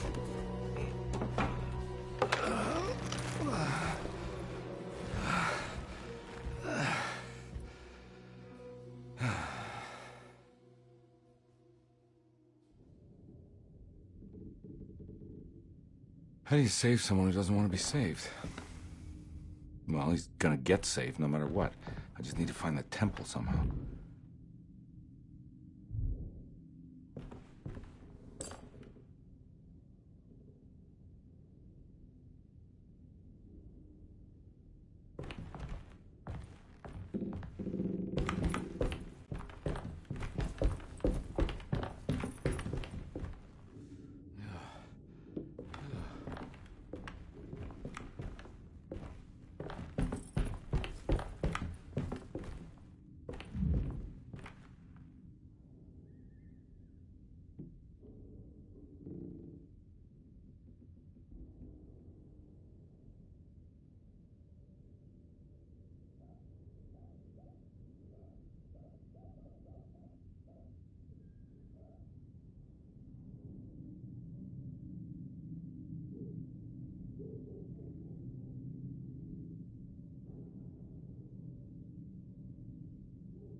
The address of the event where Jeremy first met the Dark Man surprised Conby. The infamous Gallatin Street didn't exist any longer, and he wondered if he would be able to find the right building. Was it still standing? Did it matter? Maybe this world was not just another place, but another time as well.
Oh.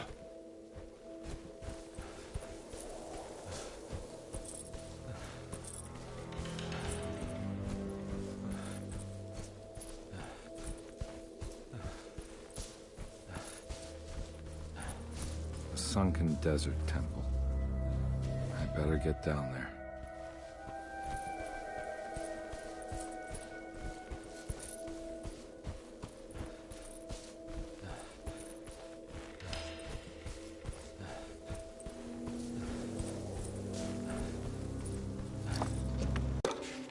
The Temple of Nephron-Ka lies under our camp.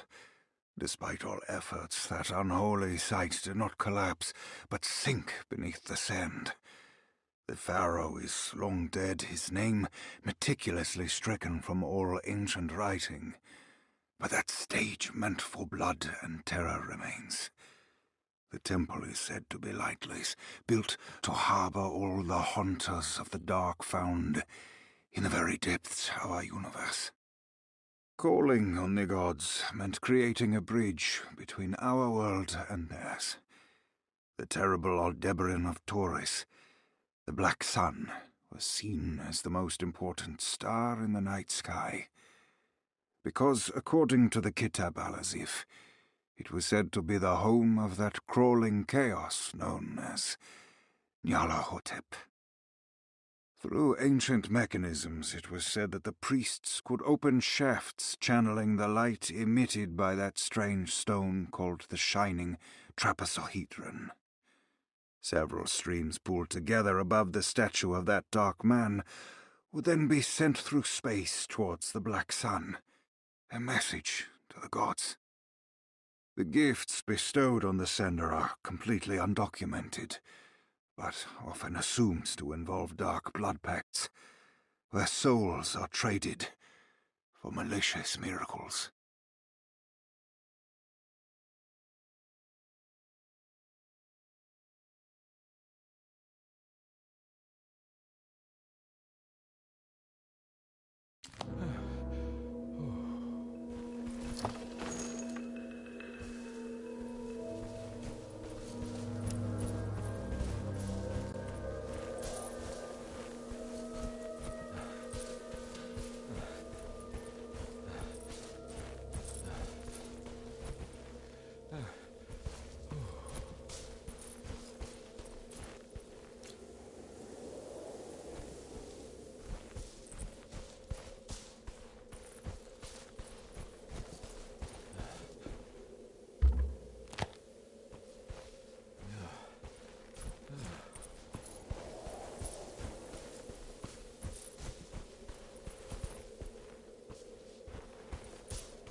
Here we go.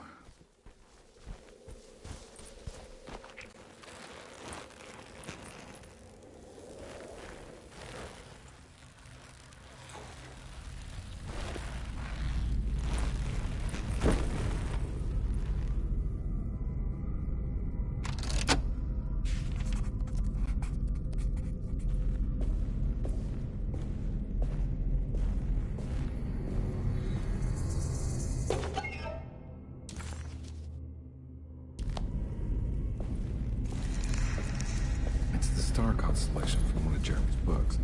The Taurus. I got a feeling this is it. This is where the contract is hidden. But how do I get to it?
Something missing.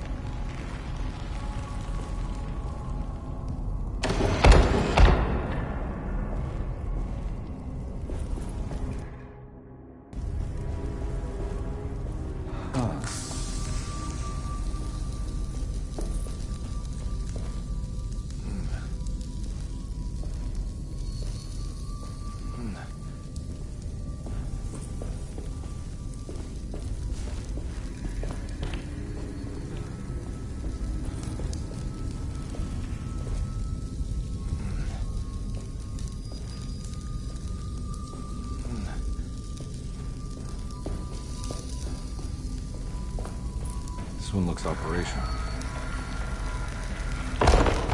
It'll work.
collapse.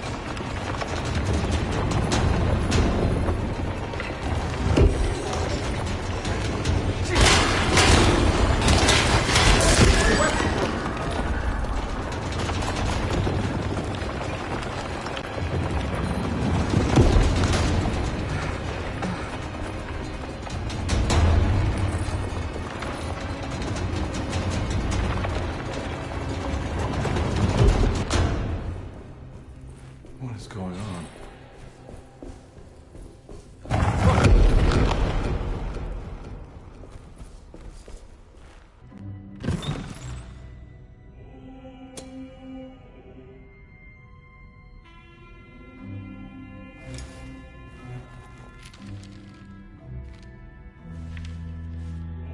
Acknowledge psychological trauma, break through barriers of self-deceit, temper manic behavior.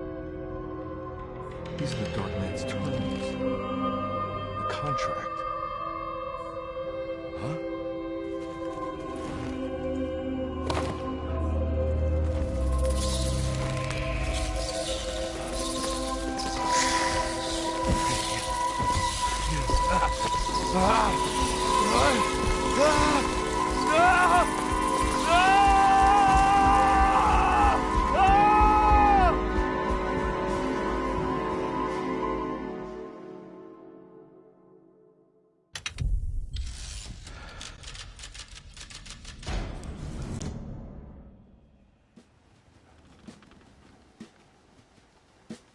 Hey. Hey, detective?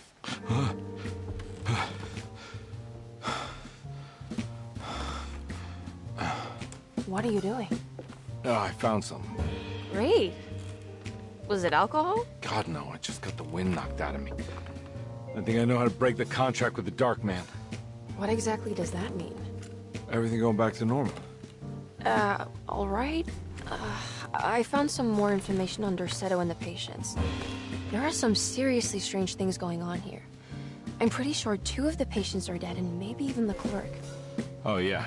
I kind of just gave up on worrying about that. Well, just keep your eyes open, I suppose. What were you doing again? Jeremy made a pact with the Dark Man to keep all the madness locked inside Derceto. All right. I'm gonna break it. I just have to... Where is it? Where's the talisman? It's around your neck? I worry, Detective. Don't. I'm fine. I worry that you're not much help on this case. At least you're a good distraction. Trust me. You're getting your money's worth. At this rate, I'm an absolute bargain.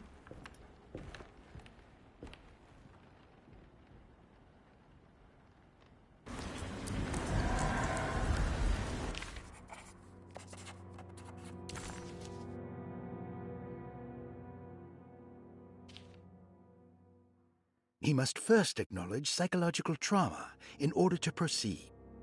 The lying must stop, so we can break through the barriers of self-deceit. Finally, temper manic behavior. Medicine has failed me. Nothing can be done to dispel the hardwood curse. Only the sacrificial dagger may release the despair from Jacob's eye.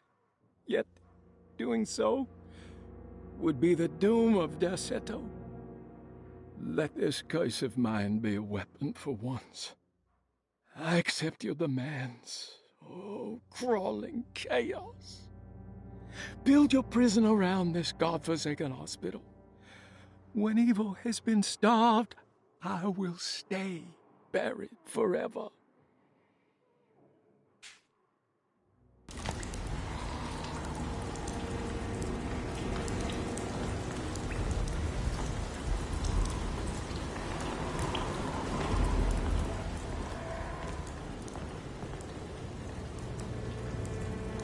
Run into that detective fella. Who is he? Can he be trusted? I think he one of the good guys. Well, you know, like us. Will he be all right with her coming? Praise the mother. He don't need to know about all that. Just help the Just calm down. Ain't time yet. God, it hurts. As far as I can tell, Detective Conby seems to be solving problems, not causing them. Just be ready in case he starts anything.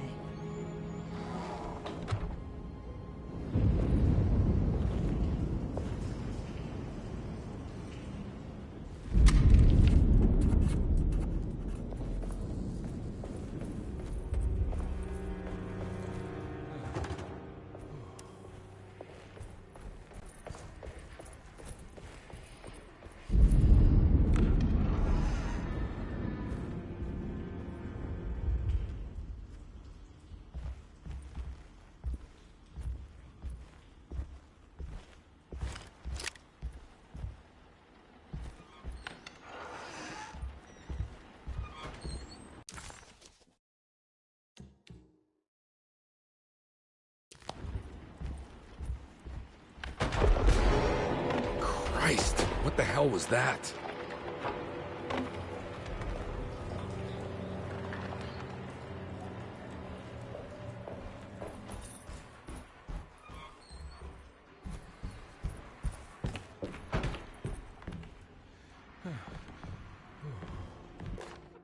We must have faith that Jeremy's pact with the Dark Man is a bluff.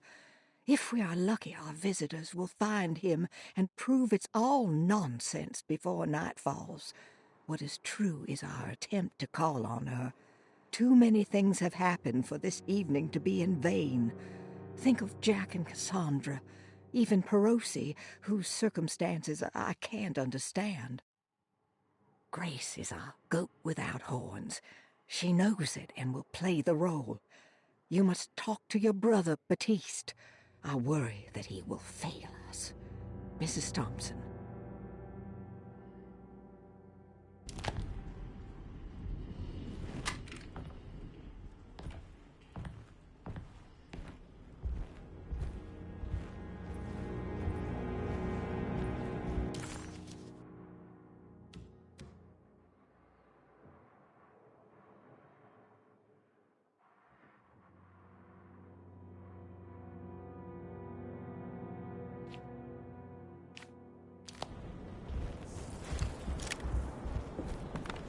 Emily will have to die.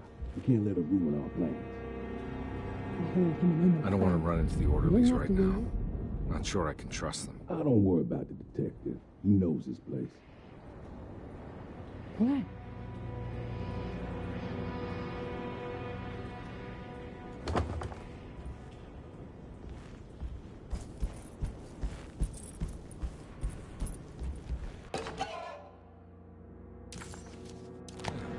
I think Dr. Gray might be in there. Perfect time to snoop around his office, then.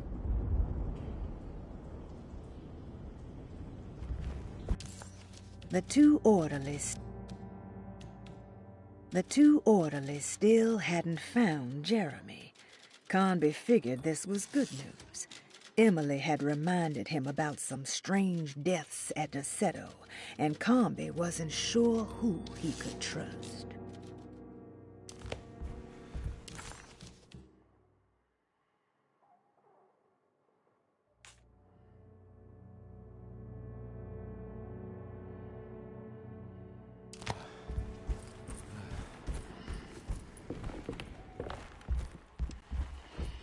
It's blocked.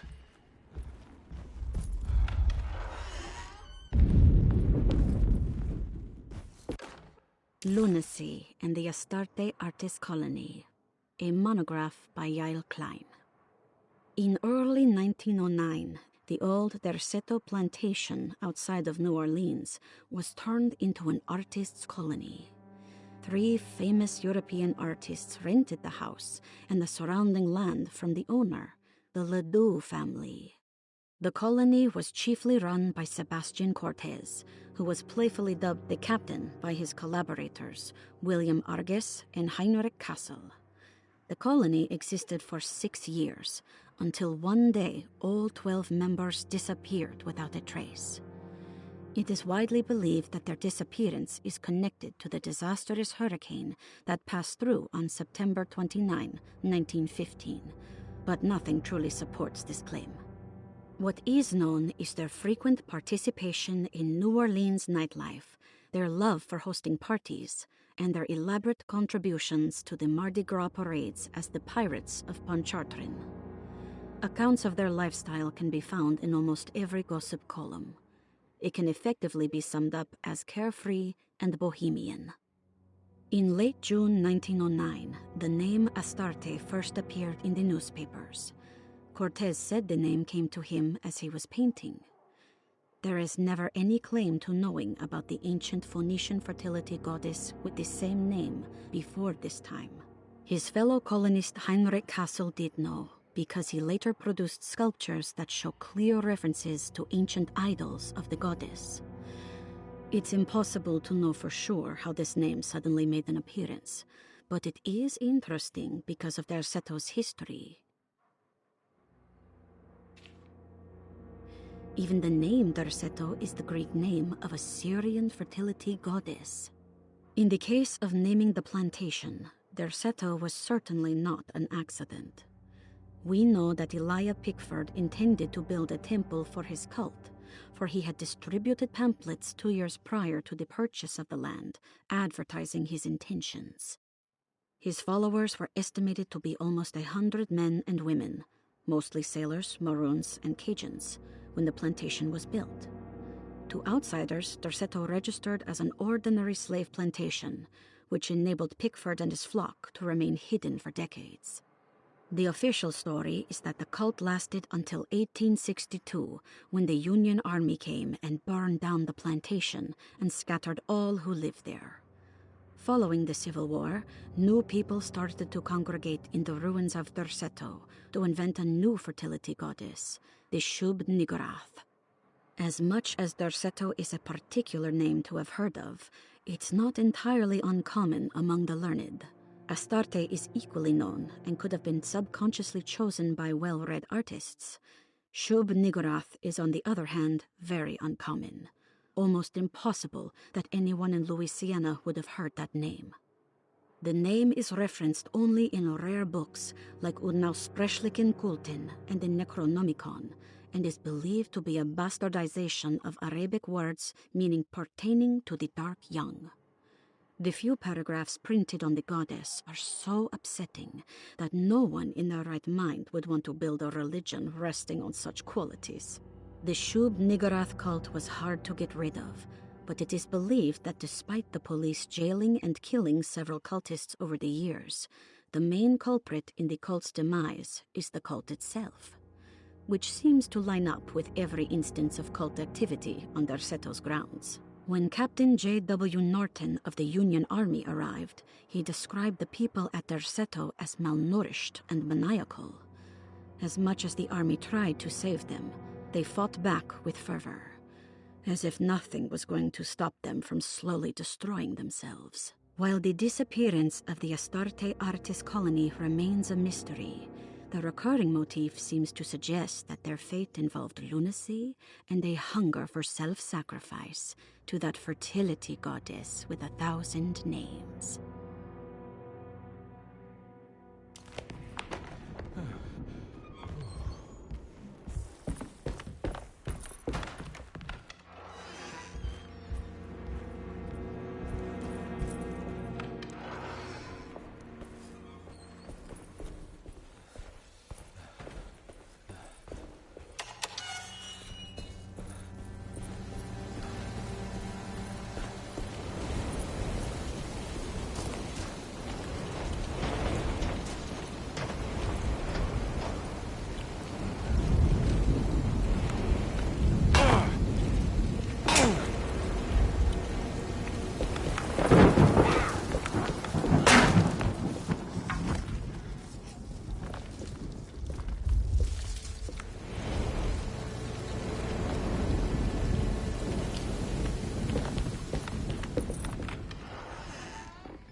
There must be a spare key to Dr. Gray's office. I need the key.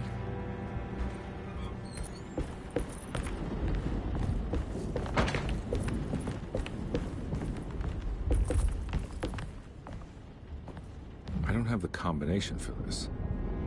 Maybe Jeremy did.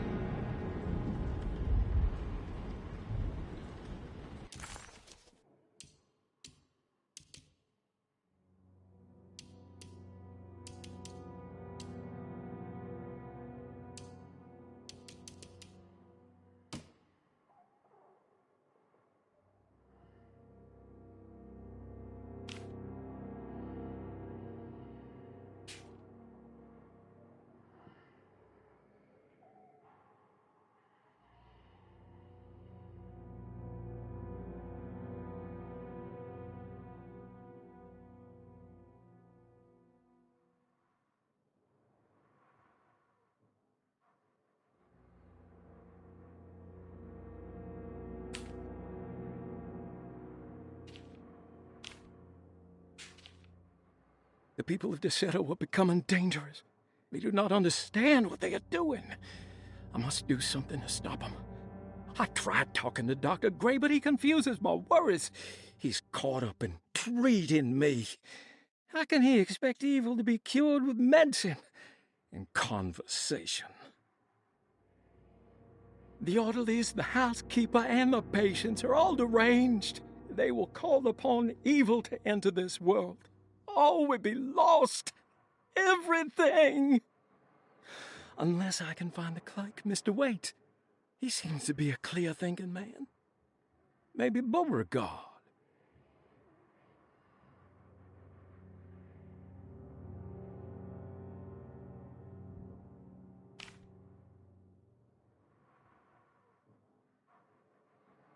How did you first come to understand such things, Senora?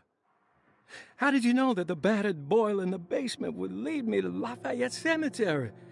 Or how the old upstairs clock, with its astronomical motifs, would take me to that hateful mound outside of Claremont Harbor? Those are my memories, my past. Is there perhaps a chance, if ever so small, for me to see Tarawaya? Oh, I want that more than anything. Please, let my talisman take me there. Let me sit with Juan under his Bodhi tree. Despite having sold me that talisman, Miss Jackson, the voodoo priestess, revealed none of her secrets to me. That's why I had to travel to Tonka. Instead, she cruelly told Baptiste, my caretaker, that he would be betrayed and killed in the most awful way. That the one he loved would pierce his thigh with a sharp spear, and that he would be devoured by his own mother. What a terrible thing to say.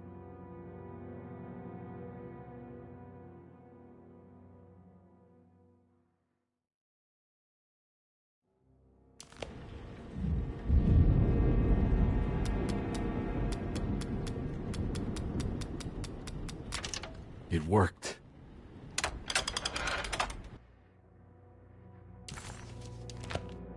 The last guest in the empty room suffered from severe maladaptation.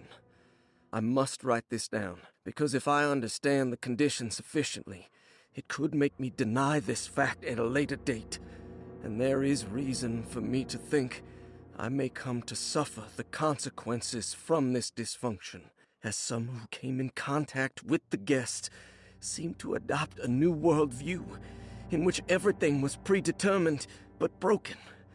Upon accepting this worldview, some memories became unmanageable and later rejected. I do not know what this means.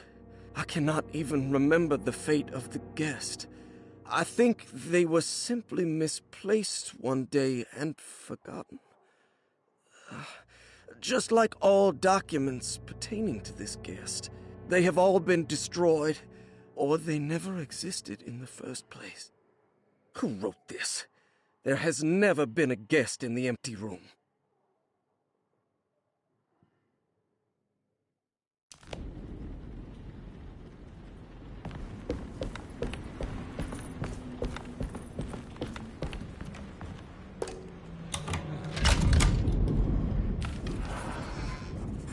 Dr. Gray's office, all to myself.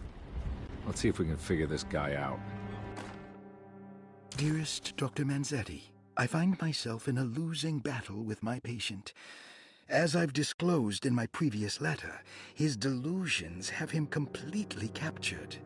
It's bad enough that he is torturing himself with paranoia, but his madness turns out to be quite persuasive to others, effectively laying the ground for mass delusion. I am writing to you in hope that you can give me some guidance. Beyond my ambition to avoid devastating surgery on my patient, I have grown worried about my own defenses. The words of my patient are deranged, yet they often resonate with something primitive within me. I have tried photographing his brain with X-rays. It was surprisingly difficult to get good results. Dark blotches on the plates kept obscuring all details. My patient looked at the bad plates and cried out in terror, telling me the dark areas was the shadow of the worm eating him from inside. I could not see anything out of the ordinary. I hope this is a sign that my mind is not as receptive to the madness as I had feared.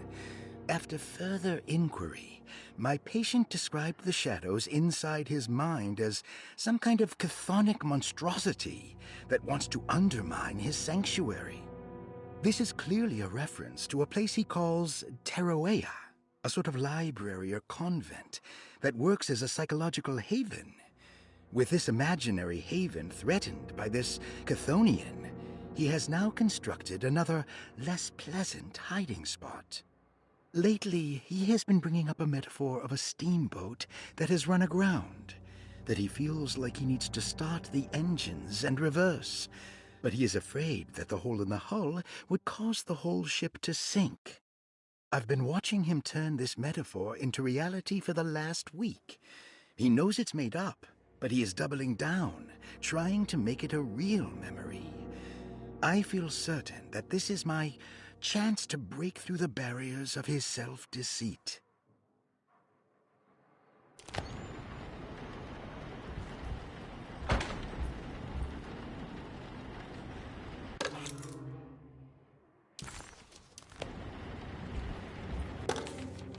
This is where McCarthy has hidden my favorite young. It's very important.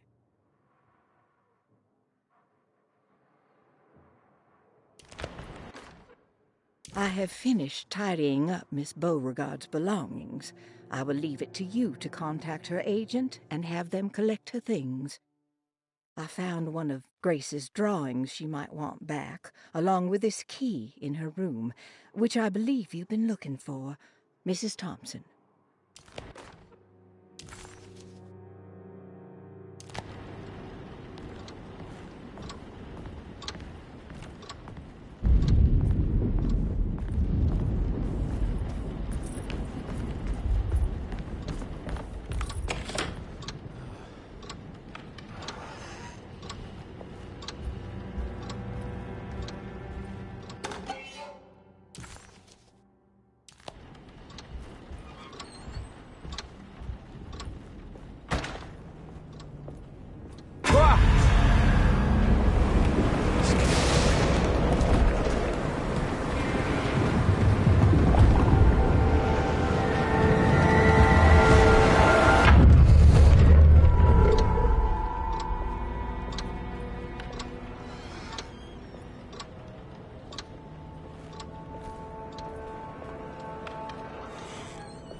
Detective Conby.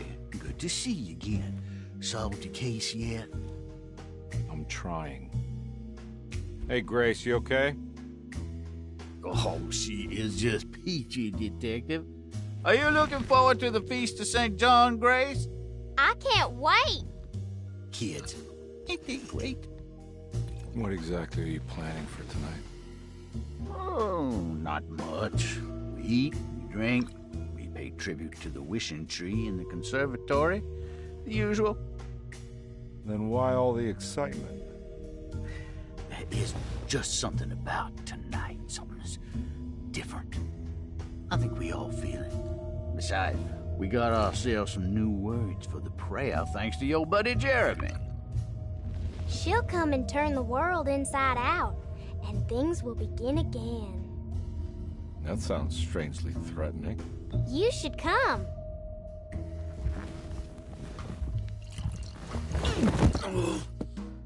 God damn it, Grace. Stay put for once.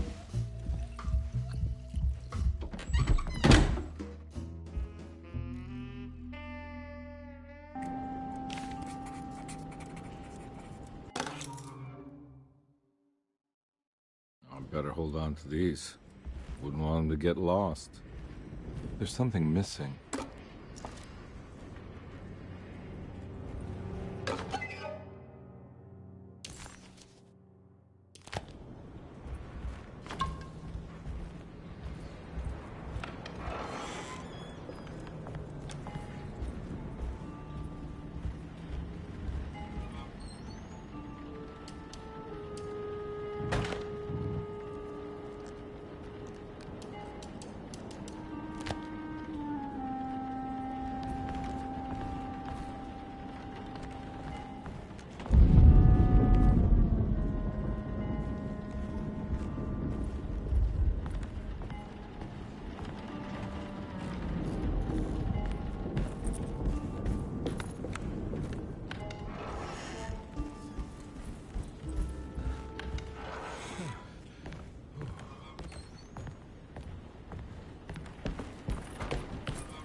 Jeremy knew that the only one who could help him now was the guest in room number 3.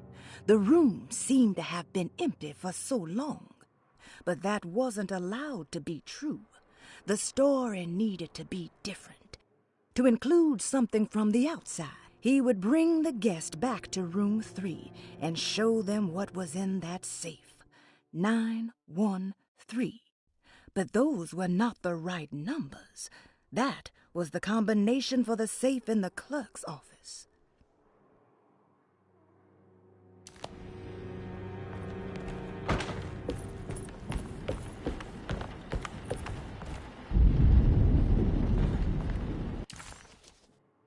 McCarthy was a deadbeat. His mere presence annoyed Conby. It was like watching the worst version of himself mock him by simply being worthless. While Conby enjoyed watching the child outplay the drunkard, there was something terrifyingly familiar about Grace. It was taunting him, like he was supposed to remember, but couldn't.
the key.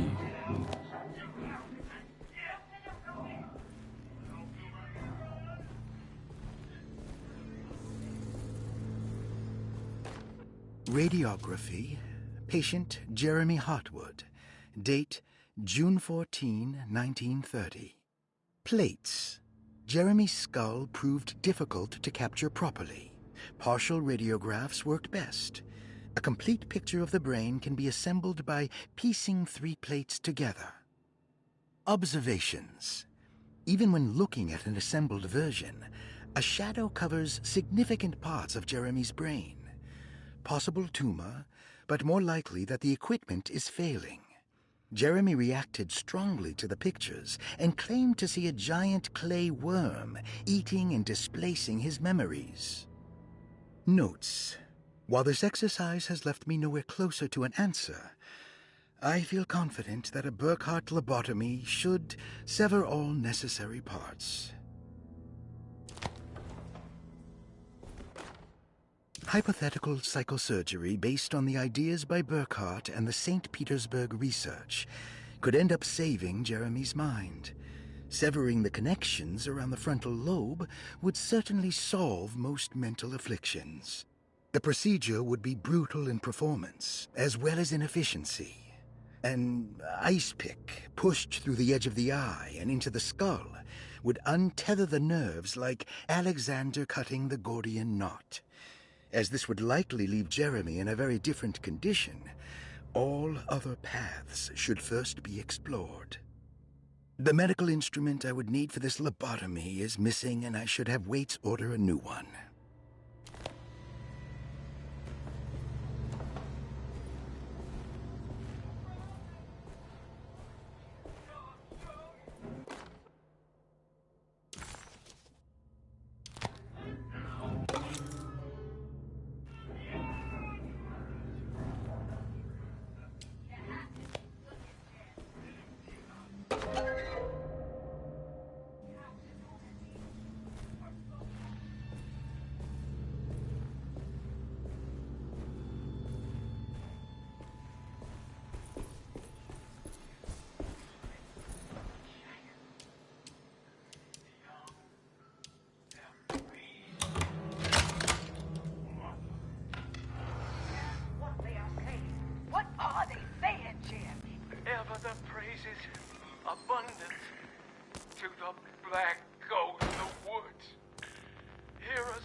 Don't mind if I do.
That's better.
happening? What am I supposed to do?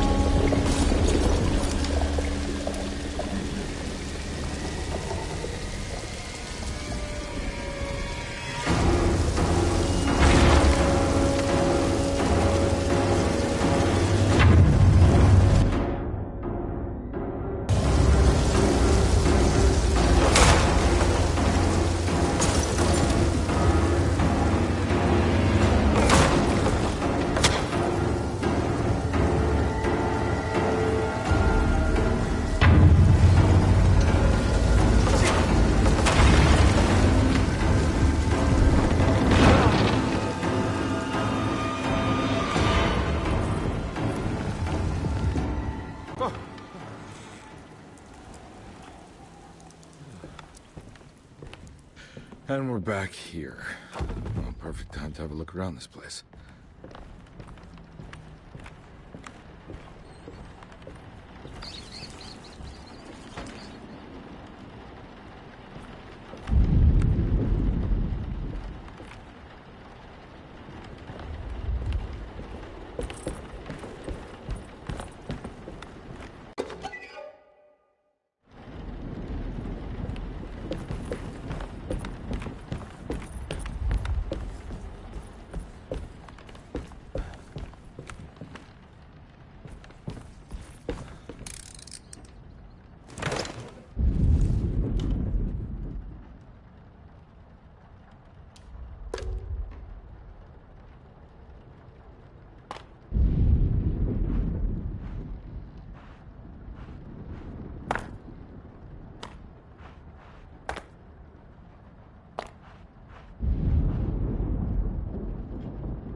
This is where Jeremy's hiding, right? Hello? Is anyone there? Jeremy? I need help! Wait! Can you hear me? I'm stuck in the mud and the fire is taking Jeremy, me. where are you? The motor is dead. I can't do anything more. Hang on, Jeremy. I'll figure something out. I'll get the boat running.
boat's wedged itself right into the bayou. If I get the motor started, I could try reversing back into the river.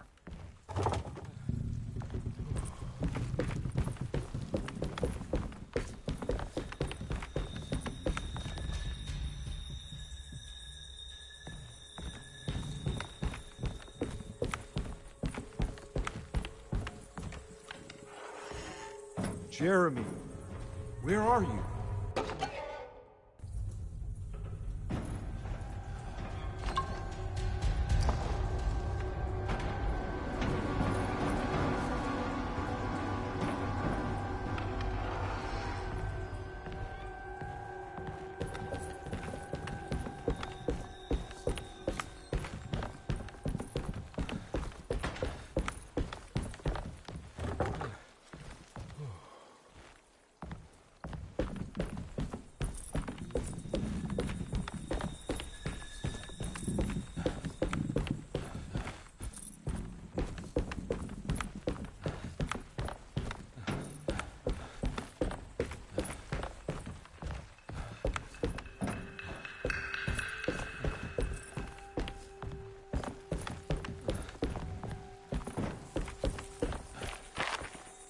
The winch is powered by electricity.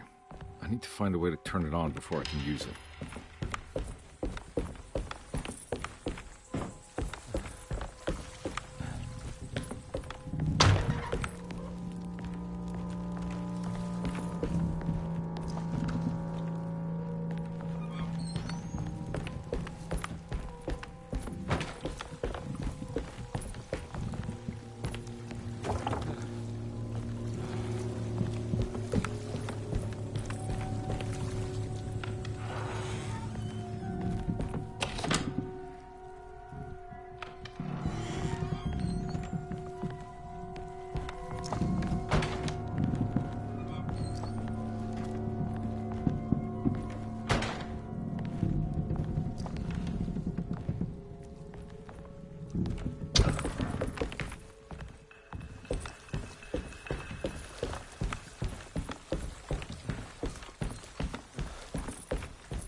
Looks pretty weak. I just need...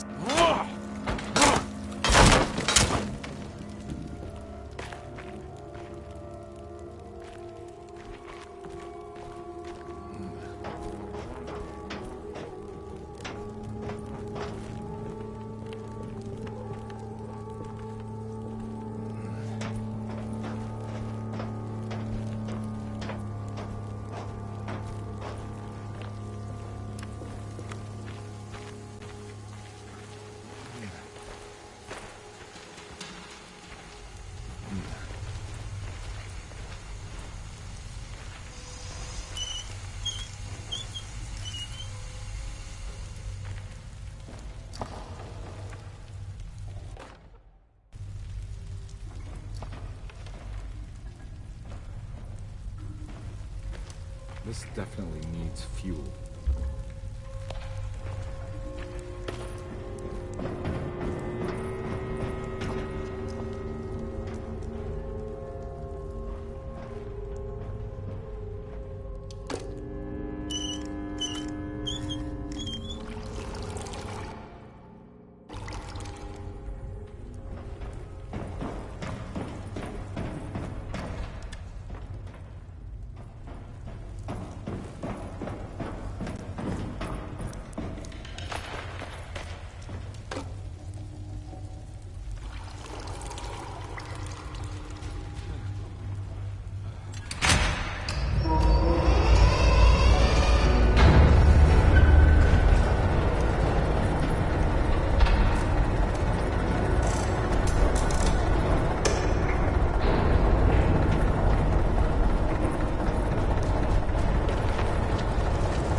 Jeremy was...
Whoa!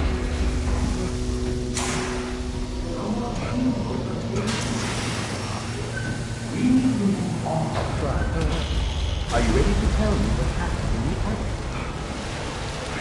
I put a rope around my neck and then I strangled all life from my body. Are you under the impression?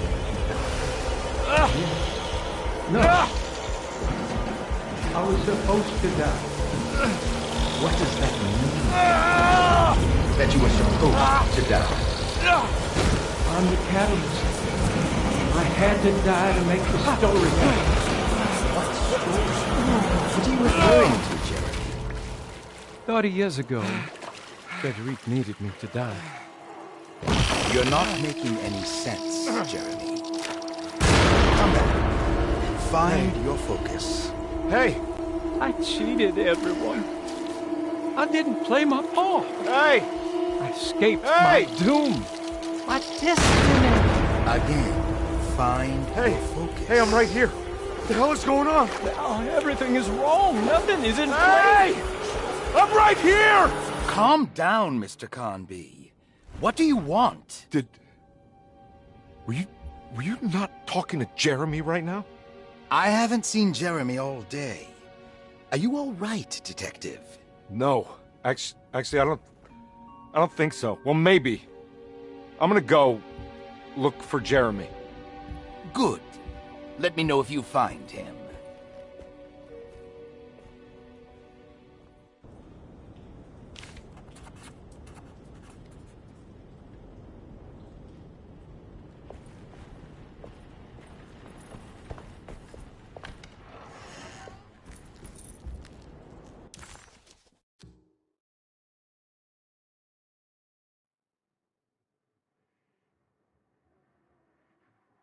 Jeremy was calling out for help, but Conby couldn't figure out where the voice was coming from.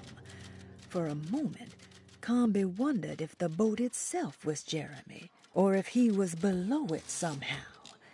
It didn't matter right now. Jeremy was clear on one thing. He wanted Conby to get the steamboat running and out of the mud.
This is my room. I belong here.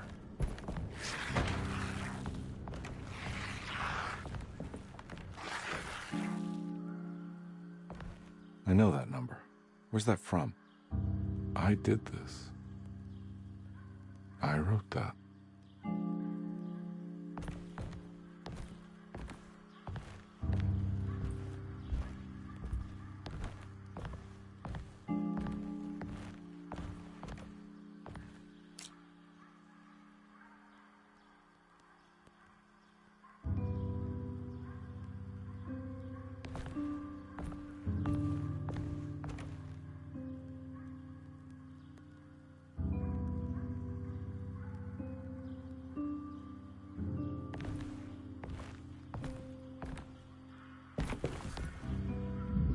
I know the combination. I carry it with me.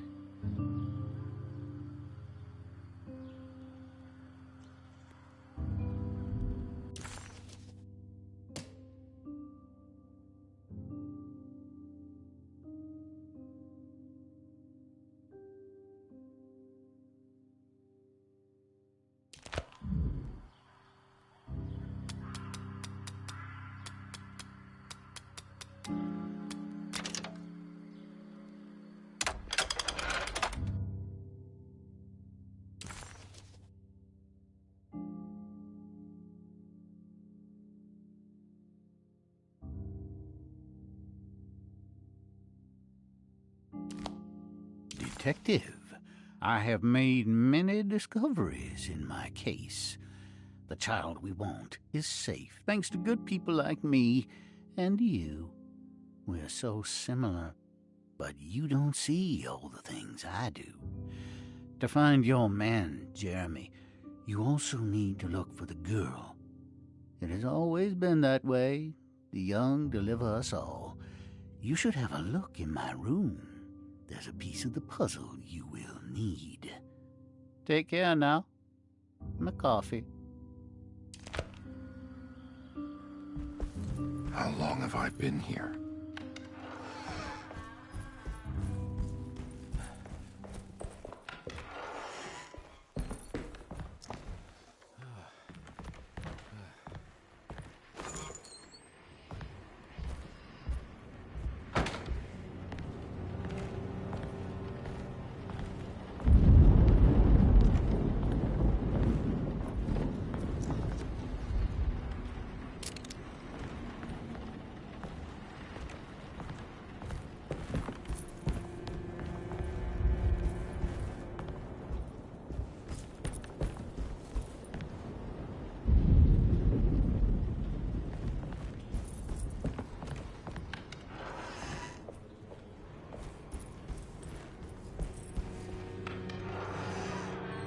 Surprisingly neat.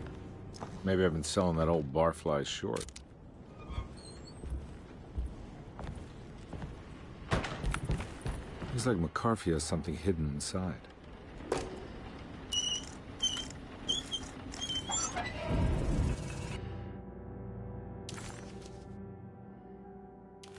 Why would McCarthy lock this up?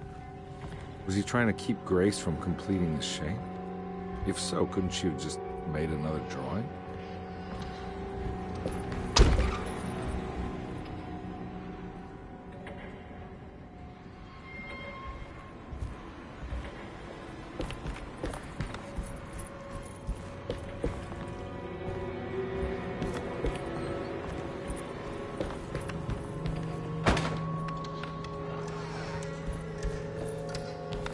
What the hell happened in here?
This looks familiar. How am I back at the office? Jeremy's never been here. That's me. Isn't it? How long? It's been since I drowned myself in drink and depression. It had all felt so peaceful, slipping away into oblivion. A welcoming dark voice wrapped around my mind like a heavy blanket. It turned off suddenly as I woke up from the sound of my office door closing shut. A messenger had left a telegram from Mrs. Saunders.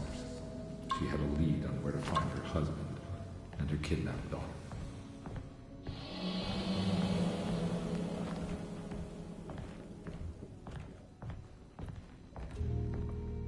God, I used to drink so much back then. When was this? I think I need to figure out where I'm going first.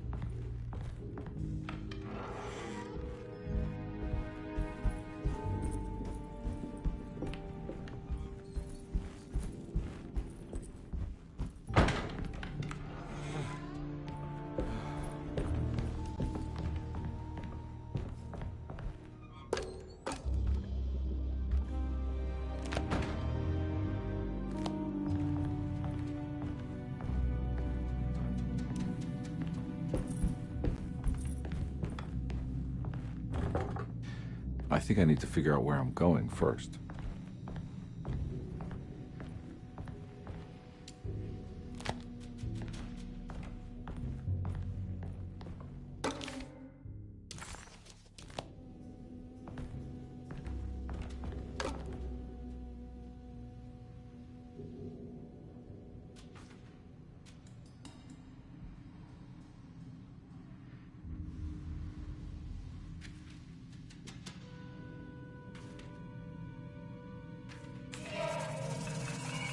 I remember this case.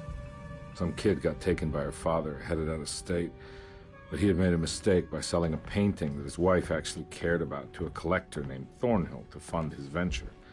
That's how I tracked him down. At least I think so.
Thornhill wasn't a bad man, but he had principles keeping him from handing out information about his deals.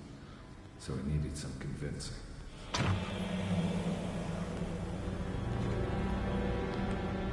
Well, every case can't be squeaky clean.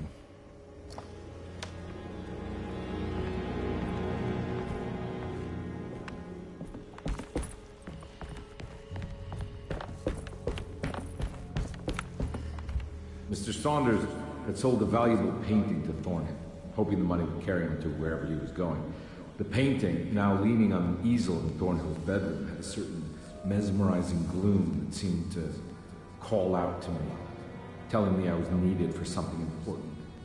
I felt myself falling into the painting, only being brought back by Thornhill, thrusting an address to a Hotel St. George into my hand and asking me to get the hell out.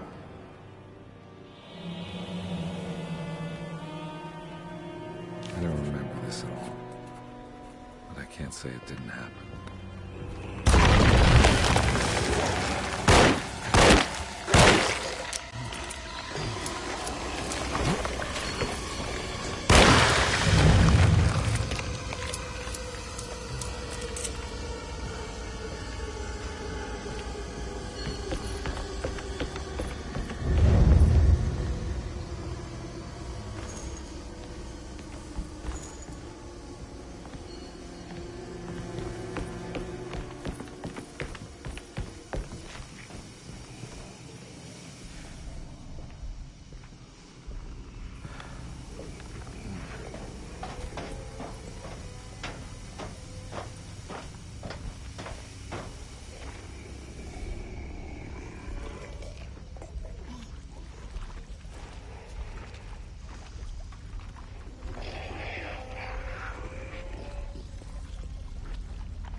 On my way to the hotel, the Morton gang caught up. I owed them money, a lot of it. I can't remember what for. Probably some dumb gambling debt growing in size for each payment missed. I punched one of them out, and I sent the others packing. It was a stupid move. They'd be back.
I found him. In the hotel ledger, I recognized the handwriting and the signature. Ted Stryker. It was him. I could feel it. It was the kidnapper I was hunting. I put on my knuckles and hurried up to his room.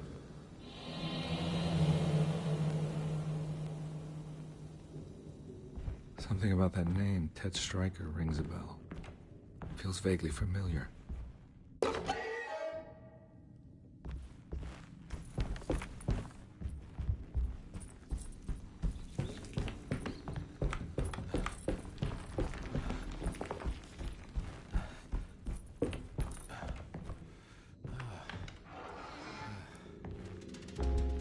I recognize it.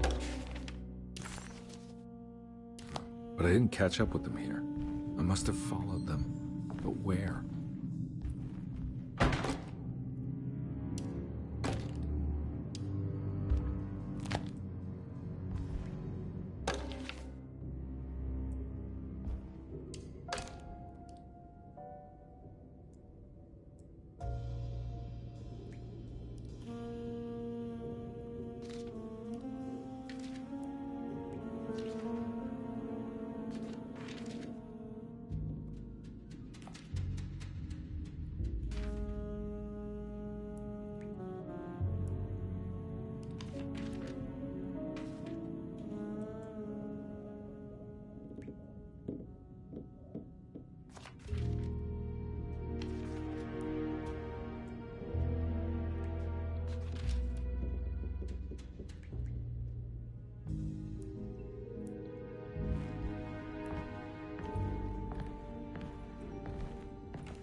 recognize this room, but I didn't catch up with them here. I must have followed them. But where?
That's right, he was running away, ditching his old life and marriage in New Orleans to find something better in Tallahassee. And he took his daughter with him against the will of the mother. That's why she hired me. But I stopped him. I caught up with him at the Pearl River Bridge. Pearl River. This is where I caught up with him. This is what the Dark Man wanted me to revisit. I'm still not seeing it. What am I forgetting?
I can't believe I didn't recognize him.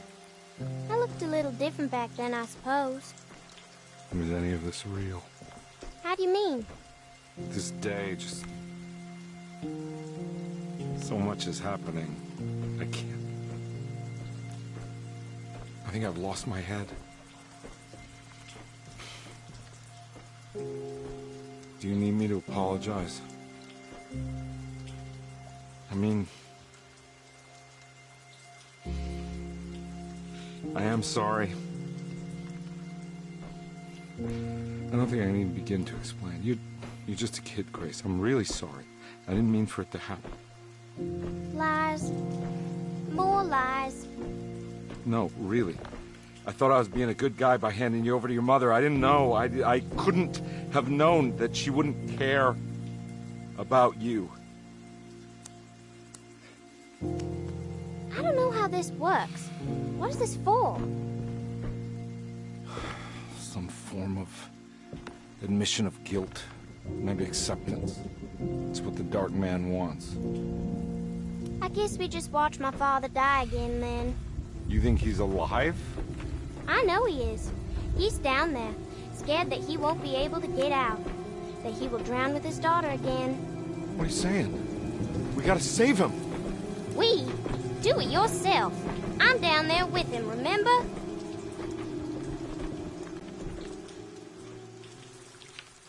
Can I really save them? This all happened so long ago.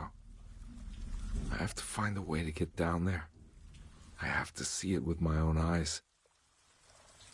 There was a boat at the house where I entered. If I can raise the bridge, I should be able to get to the car.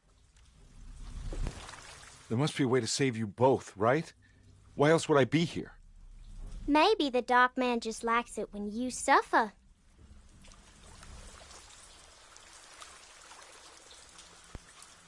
Don't worry, kid. I'll think of something. I'm not holding my breath.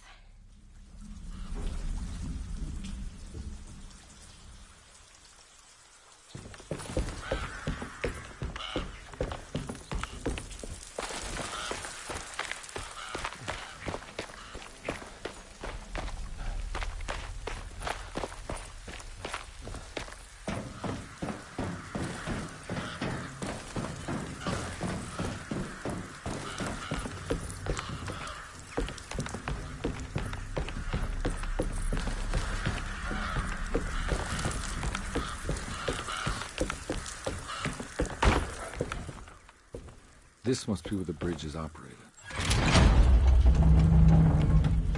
Nothing's happening. It's like something's holding it back.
Here we go. I should be able to pilot the boat.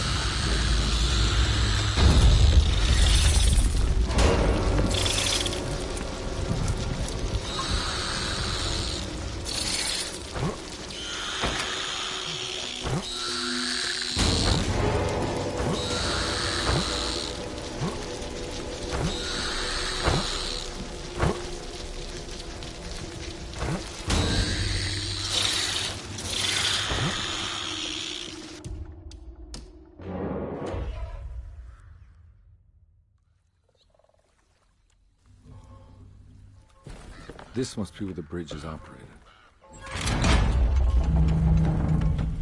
Nothing's happening. It's like something's holding it back.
Carnby, are you okay? Don't leave me alone. What the hell have you been doing? What's going on here? Look at this mess! I'm sorry, Mrs. Thompson. Don't make me kick you out of this house. Now get out!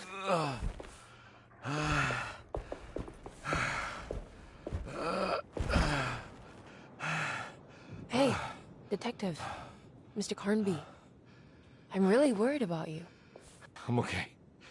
I just need to catch my breath for a moment. This place? There are some very disturbed figures around here. And I don't think it's just the patients. I've been reading some things about how Derceto has a deranging effect on people. I think it might explain... things. What? Just take it easy, okay? I'm gonna go find a way into Dr. Gray's apartment. I want to know what he's hiding. Emily, don't worry. I think I'm close. I'm gonna set everything right. Just be careful.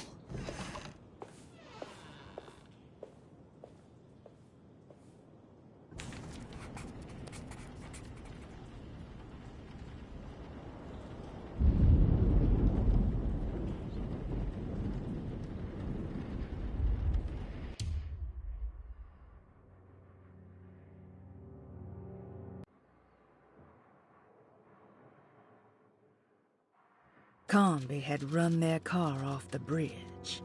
He pulled Grace out of the sinking car, but left her father to drown. He could have saved him. There was time. He just chose not to. Instead, he took Grace back to New Orleans and collected his paycheck.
Detective, am I glad to see you. Lock the door, will you? I don't think Dr. Gray would appreciate us snooping around.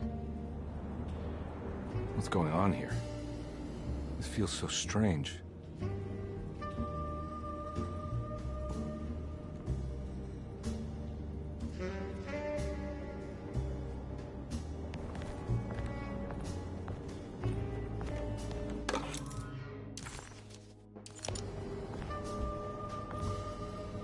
Have you found anything?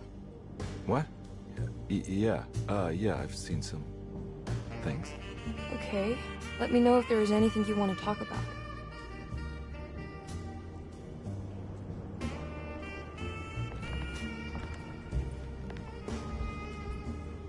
You don't find this place strange? Derceto is certainly one of the stranger places I've been to.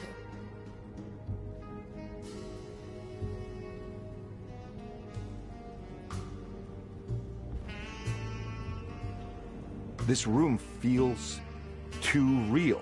Hyper real. More than anything I've ever experienced. Okay. I don't see what you mean. Forget it. I gotta get back to breaking the contract. Yeah, that's what I was doing.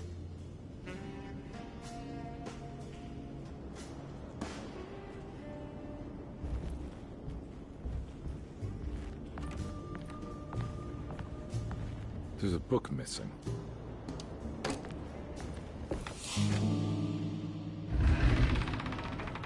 What did you do? I was just rearranging the books. Well, come on, let's check it out.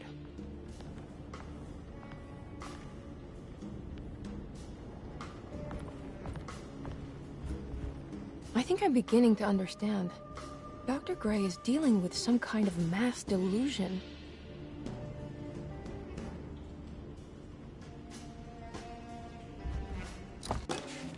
Good to finally meet you, Mr. Hartwood. I'm here on the behalf of your brother Philip. You were expecting me, weren't you? Yes. You're from Derceto, no? That's right. I just wanted to ask you a few questions to see if there is anything I can do to help you and your family. Okay. I understand you're full of imagination. You make up a lot of things. I suppose. And you obsess over them, blurring reality and fiction. Sometimes. Do you want to tell me about the Dark Man? No. No, I don't. That's all right. Perhaps there is something else you can tell me. Something you know to be made up, but you hold dear. Juan? John? Who's John? No. Juan Luis Jorge. Wait there a moment. Here, take a look. Is he... Oh, he is the author. It's a magnificent book. Life-changing even. The real Juan is long dead, but I like to think of him as my friend. My most beloved friend. I see. Do you often do this? Fantasize about people you read about? No. Well, there is Jacob. Who is Jacob? Turn to the last page. Oh, it's a newspaper article. The Prisoner of Ice, Jacob van Ostad. Is he also your beloved friend? Oh, no, Doctor. Not at all. He is the fire that fights fire. Yes, I think it's clear your overstimulated imagination, this mania, needs to be tempered for you to live a normal life. I know your family calls it the Hartwood curse, but I want you to know that there is nothing supernatural about your condition. It's all inside your head. And with that, I'm very qualified to deal with. In time, you will be cured. In time. Yes, in time we will exorcise all your demons, all the dark men. Yeah! Please, Mr. Hartwood, calm yourself. What happened? Oh, don't you worry your little head about it, Miss Hartwood. Your uncle and I just had our first breakthrough.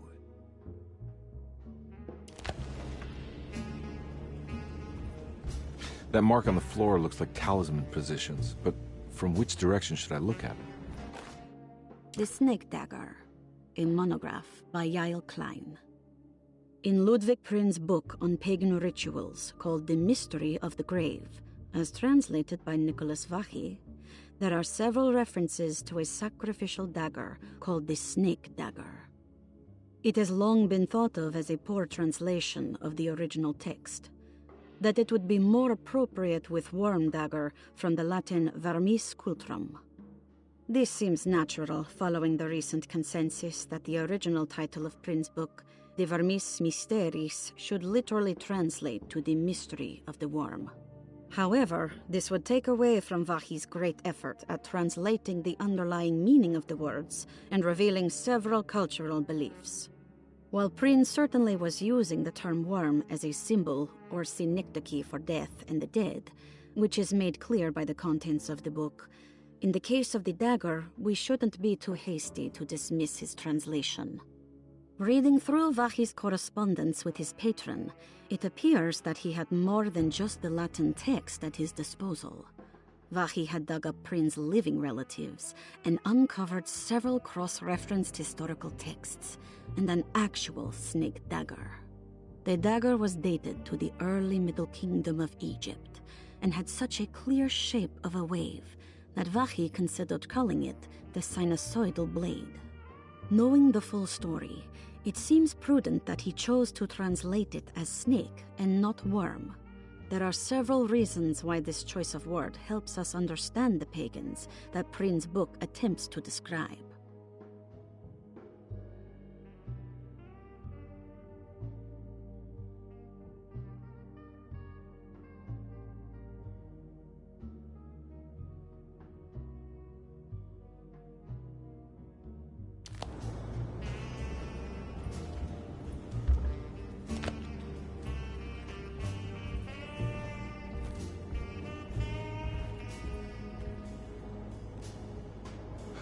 What were you saying about mass delusion? Derceto seems to have a deranging effect on people living close by. It has a history of creating cults devoted to some nature goddess. Even the name Derceto refers to the cult existing here before the Civil War. Derceto was the name of an ancient fertility goddess worshipped in Syria. Dr. Gray and his friends, however, seem to prefer the black goat of the woods with 1,000 young, or Shub-Nigroth. And that name can only have come from my uncle's twisted mind.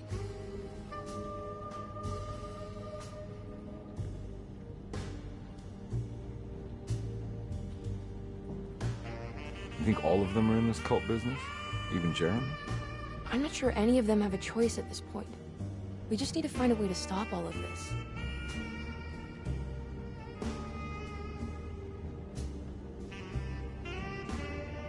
I've been so busy trying to free your uncle from the promise he made to the Dark Man. I guess I kind of just let everything else go. Don't worry, Detective. I feel like we're close. I'm sure Jeremy will turn up. If he is part of the cult, he wouldn't want to miss the Feast of St. John. I just need enough information to make him see the truth. I hope you're right, but I doubt he'll show up. Not as long as the Dark Man's got him hiding.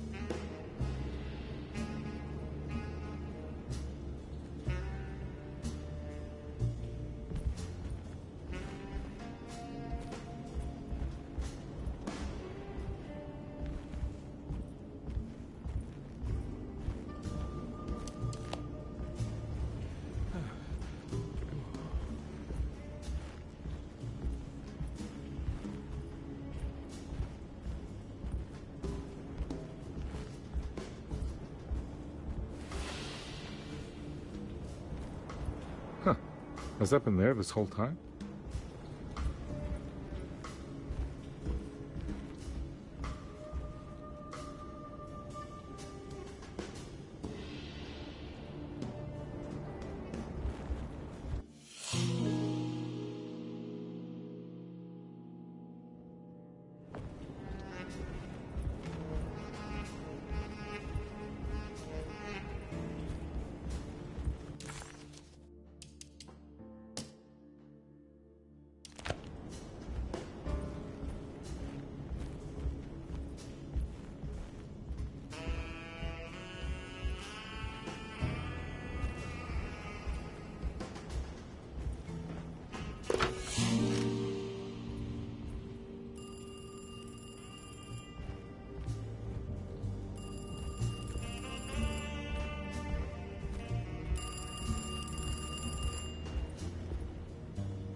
Hello?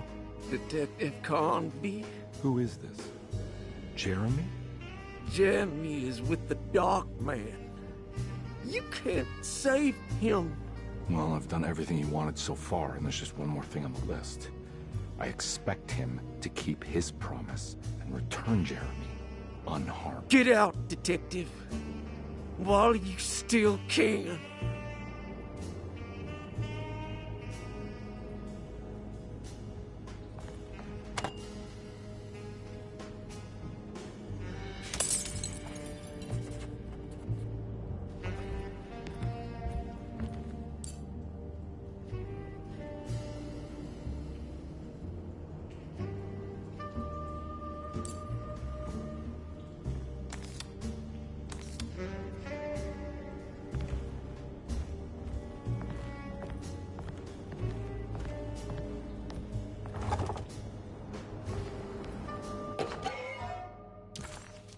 Okay.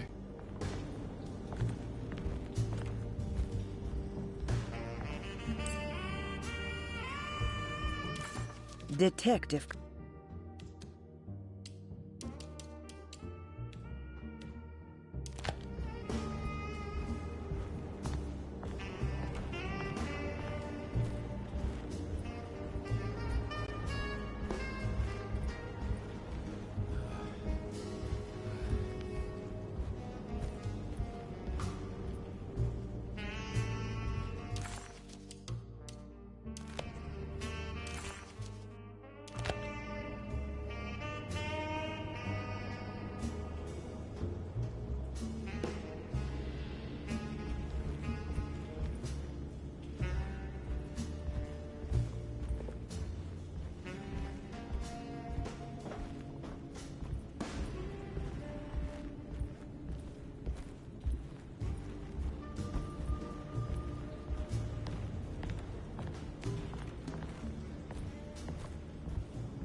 You okay?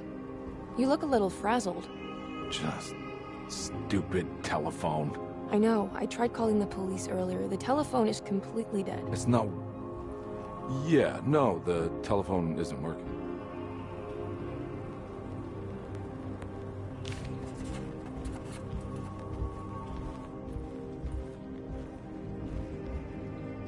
Miss Hartwood, I think you're gonna want to see this. Is there something in the closet? Yeah, there is. You don't see the very obvious gate leading to whatever Jeremy's madness is serving up next? I don't understand. Are you making some kind of fashion metaphor? I'm sorry, I don't have time for this. Can you just tell me what you're doing? You don't see this. It's fine. It's fine. Catch you later. Are you going inside the closet? Yeah. Got a problem with that? No. Do what you think is right, Detective. Sorry, I didn't mean to. Goodbye, Miss Hartwood.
Hey, you!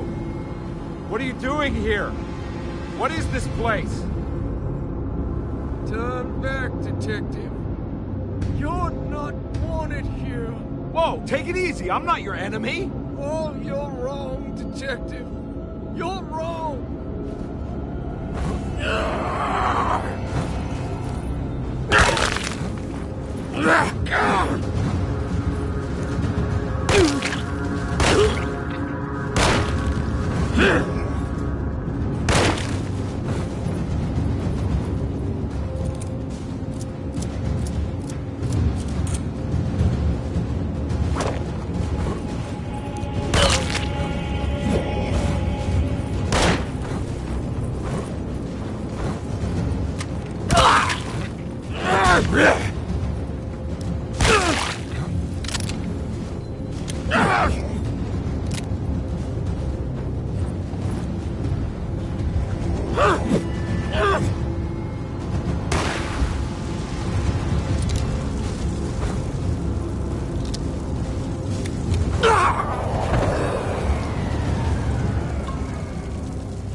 course, the Taurus. I figured you wouldn't want your stars aligned, Jeremy, or maybe that is what you need to temper that mania of yours.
Everything!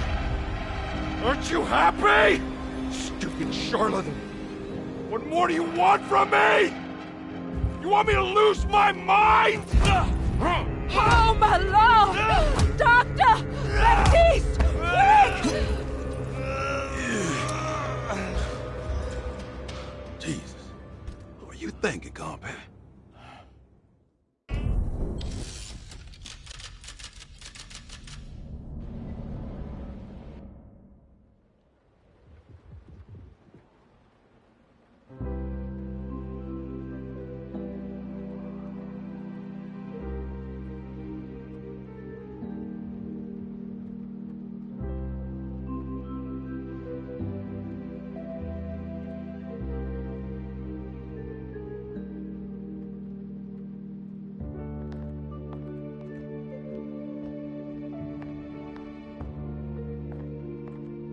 awake? You are awake. Mr. Conby's up. Hey, buddy! I thought you'd be knocked out for the rest of the night. Come on out and join us, will you? I'll save you some gumbo. Good to have you back. You gave us all a good scare. What happened? You had a psychological breakdown. Sorry for manhandling you, but you were being violent. You stabbed Jeremy, and then punched Dr. Gray. Are they... okay? Jeremy's a little strange, but everything's back to normal. Really? All thanks to you, combat. You want to try standing up?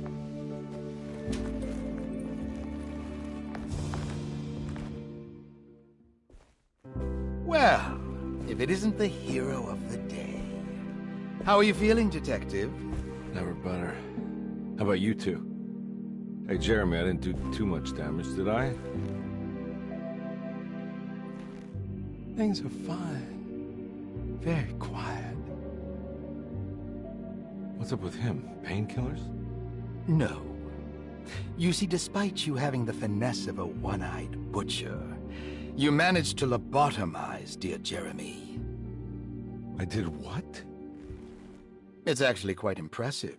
It's not like I hadn't considered it myself. I just wish Jeremy could have been helped without reducing his personality to that of an oyster. But he's gonna live. Of course. As long as someone keeps feeding him, he'll outlive the best of us.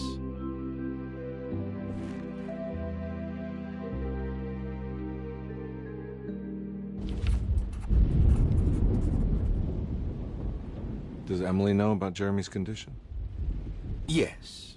She seems to be handling it quite well under the circumstances.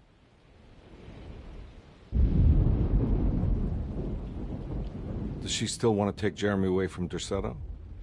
I will have to insist that you do. This is not that kind of institution.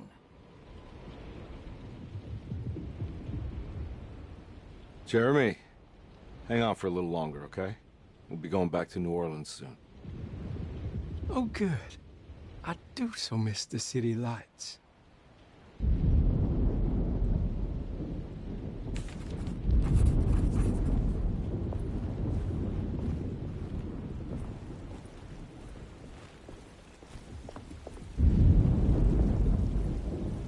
Good to see you back on your feet, Detective. Have some gumbo. Thanks. I'll save it for later.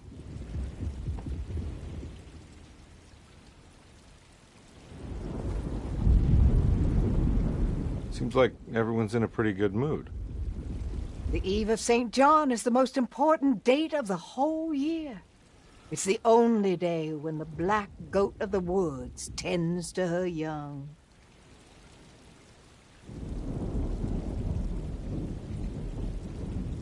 I'm gonna go look for Emily. Don't worry about her. She wouldn't leave without you, would she?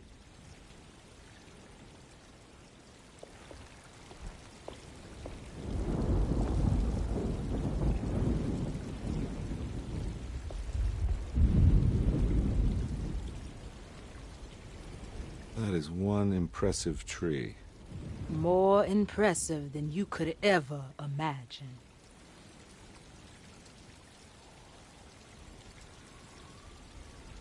So how does this all work? You dance around chanting? For the ritual, I mean? Stay and find out, Detective. It might just do you good. You haven't seen Emily, have you? No, Detective. I haven't.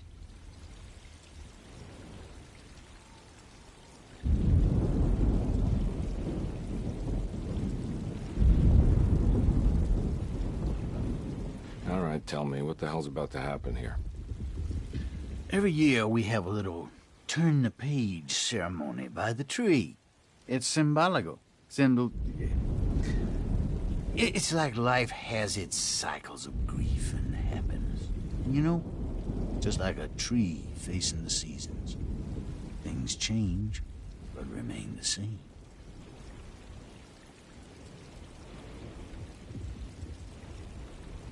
So this is basically New Year's Eve, but with a tree metaphor.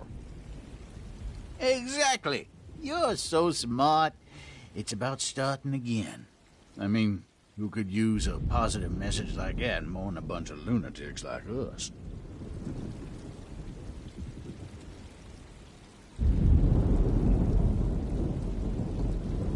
I get the feeling some of you think this year is going to be special. Any idea why? Well, we got some new words, thanks to your buddy Jeremy, and some other changes to the program. Let's just say we're all in this year.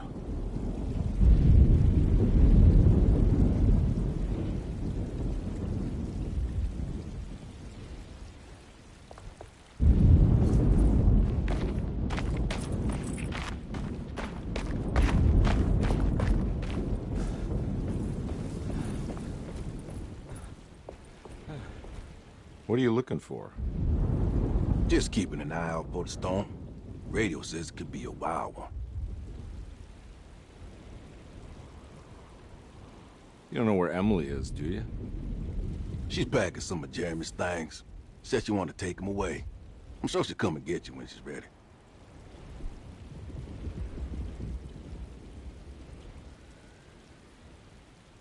I should probably get a move on then. See you around, compare.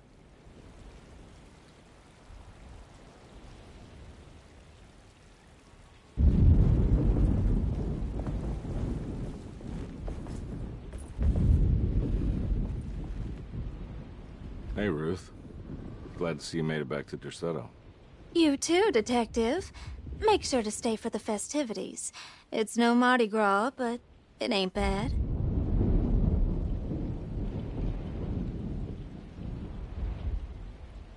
You seen Emily around? I saw her packing some things into that old jalopy you arrived in about an hour ago. I'm sure she hasn't given up on you yet.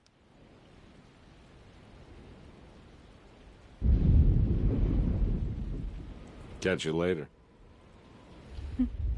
Looking forward to it, Detective.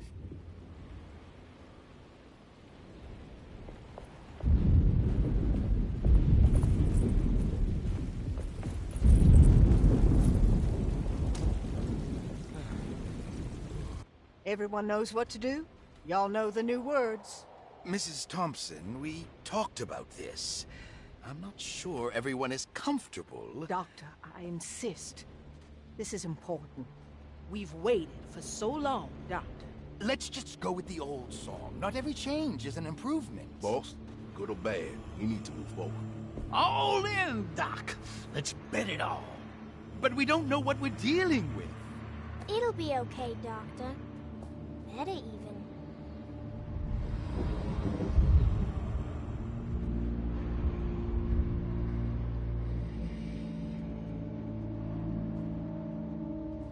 Ever there praises in abundance to the black goat of the woods.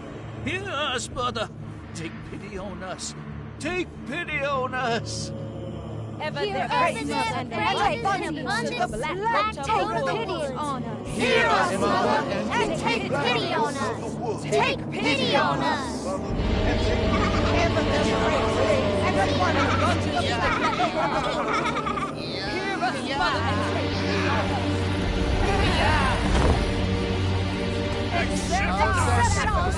pity on us. Stop! Are you crazy? This just what needs to happen, Conrad. Grace! Stop! Stop! Shoot the ground! Shoot the Stop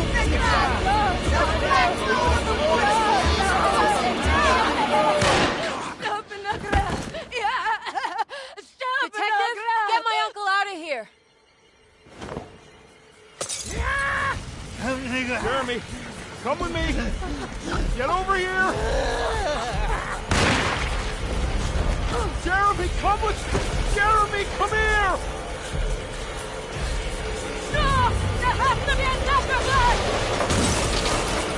No!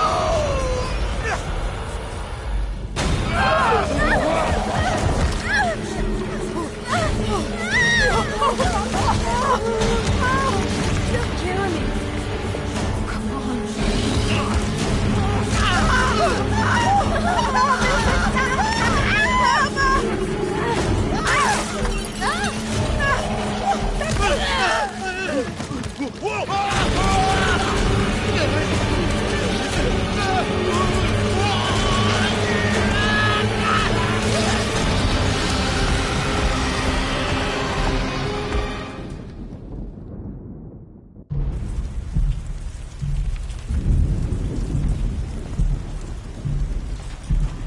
I can't let that monster leave Derceto. I have to stop it.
Detective! Oh, what the hell was that? I tried to tell you. There was so much evidence. Their devotion to the Black Goat was like nothing I've ever seen before. I felt so dumb believing any of it, but I'm glad I did. Are you okay? Everything is out of order. This isn't the way the story goes. I shouldn't be alive. Yeah. Well, you're welcome, buddy. How are you doing, sweetie? I kinda like it. You ruined everything, but I'm not mad.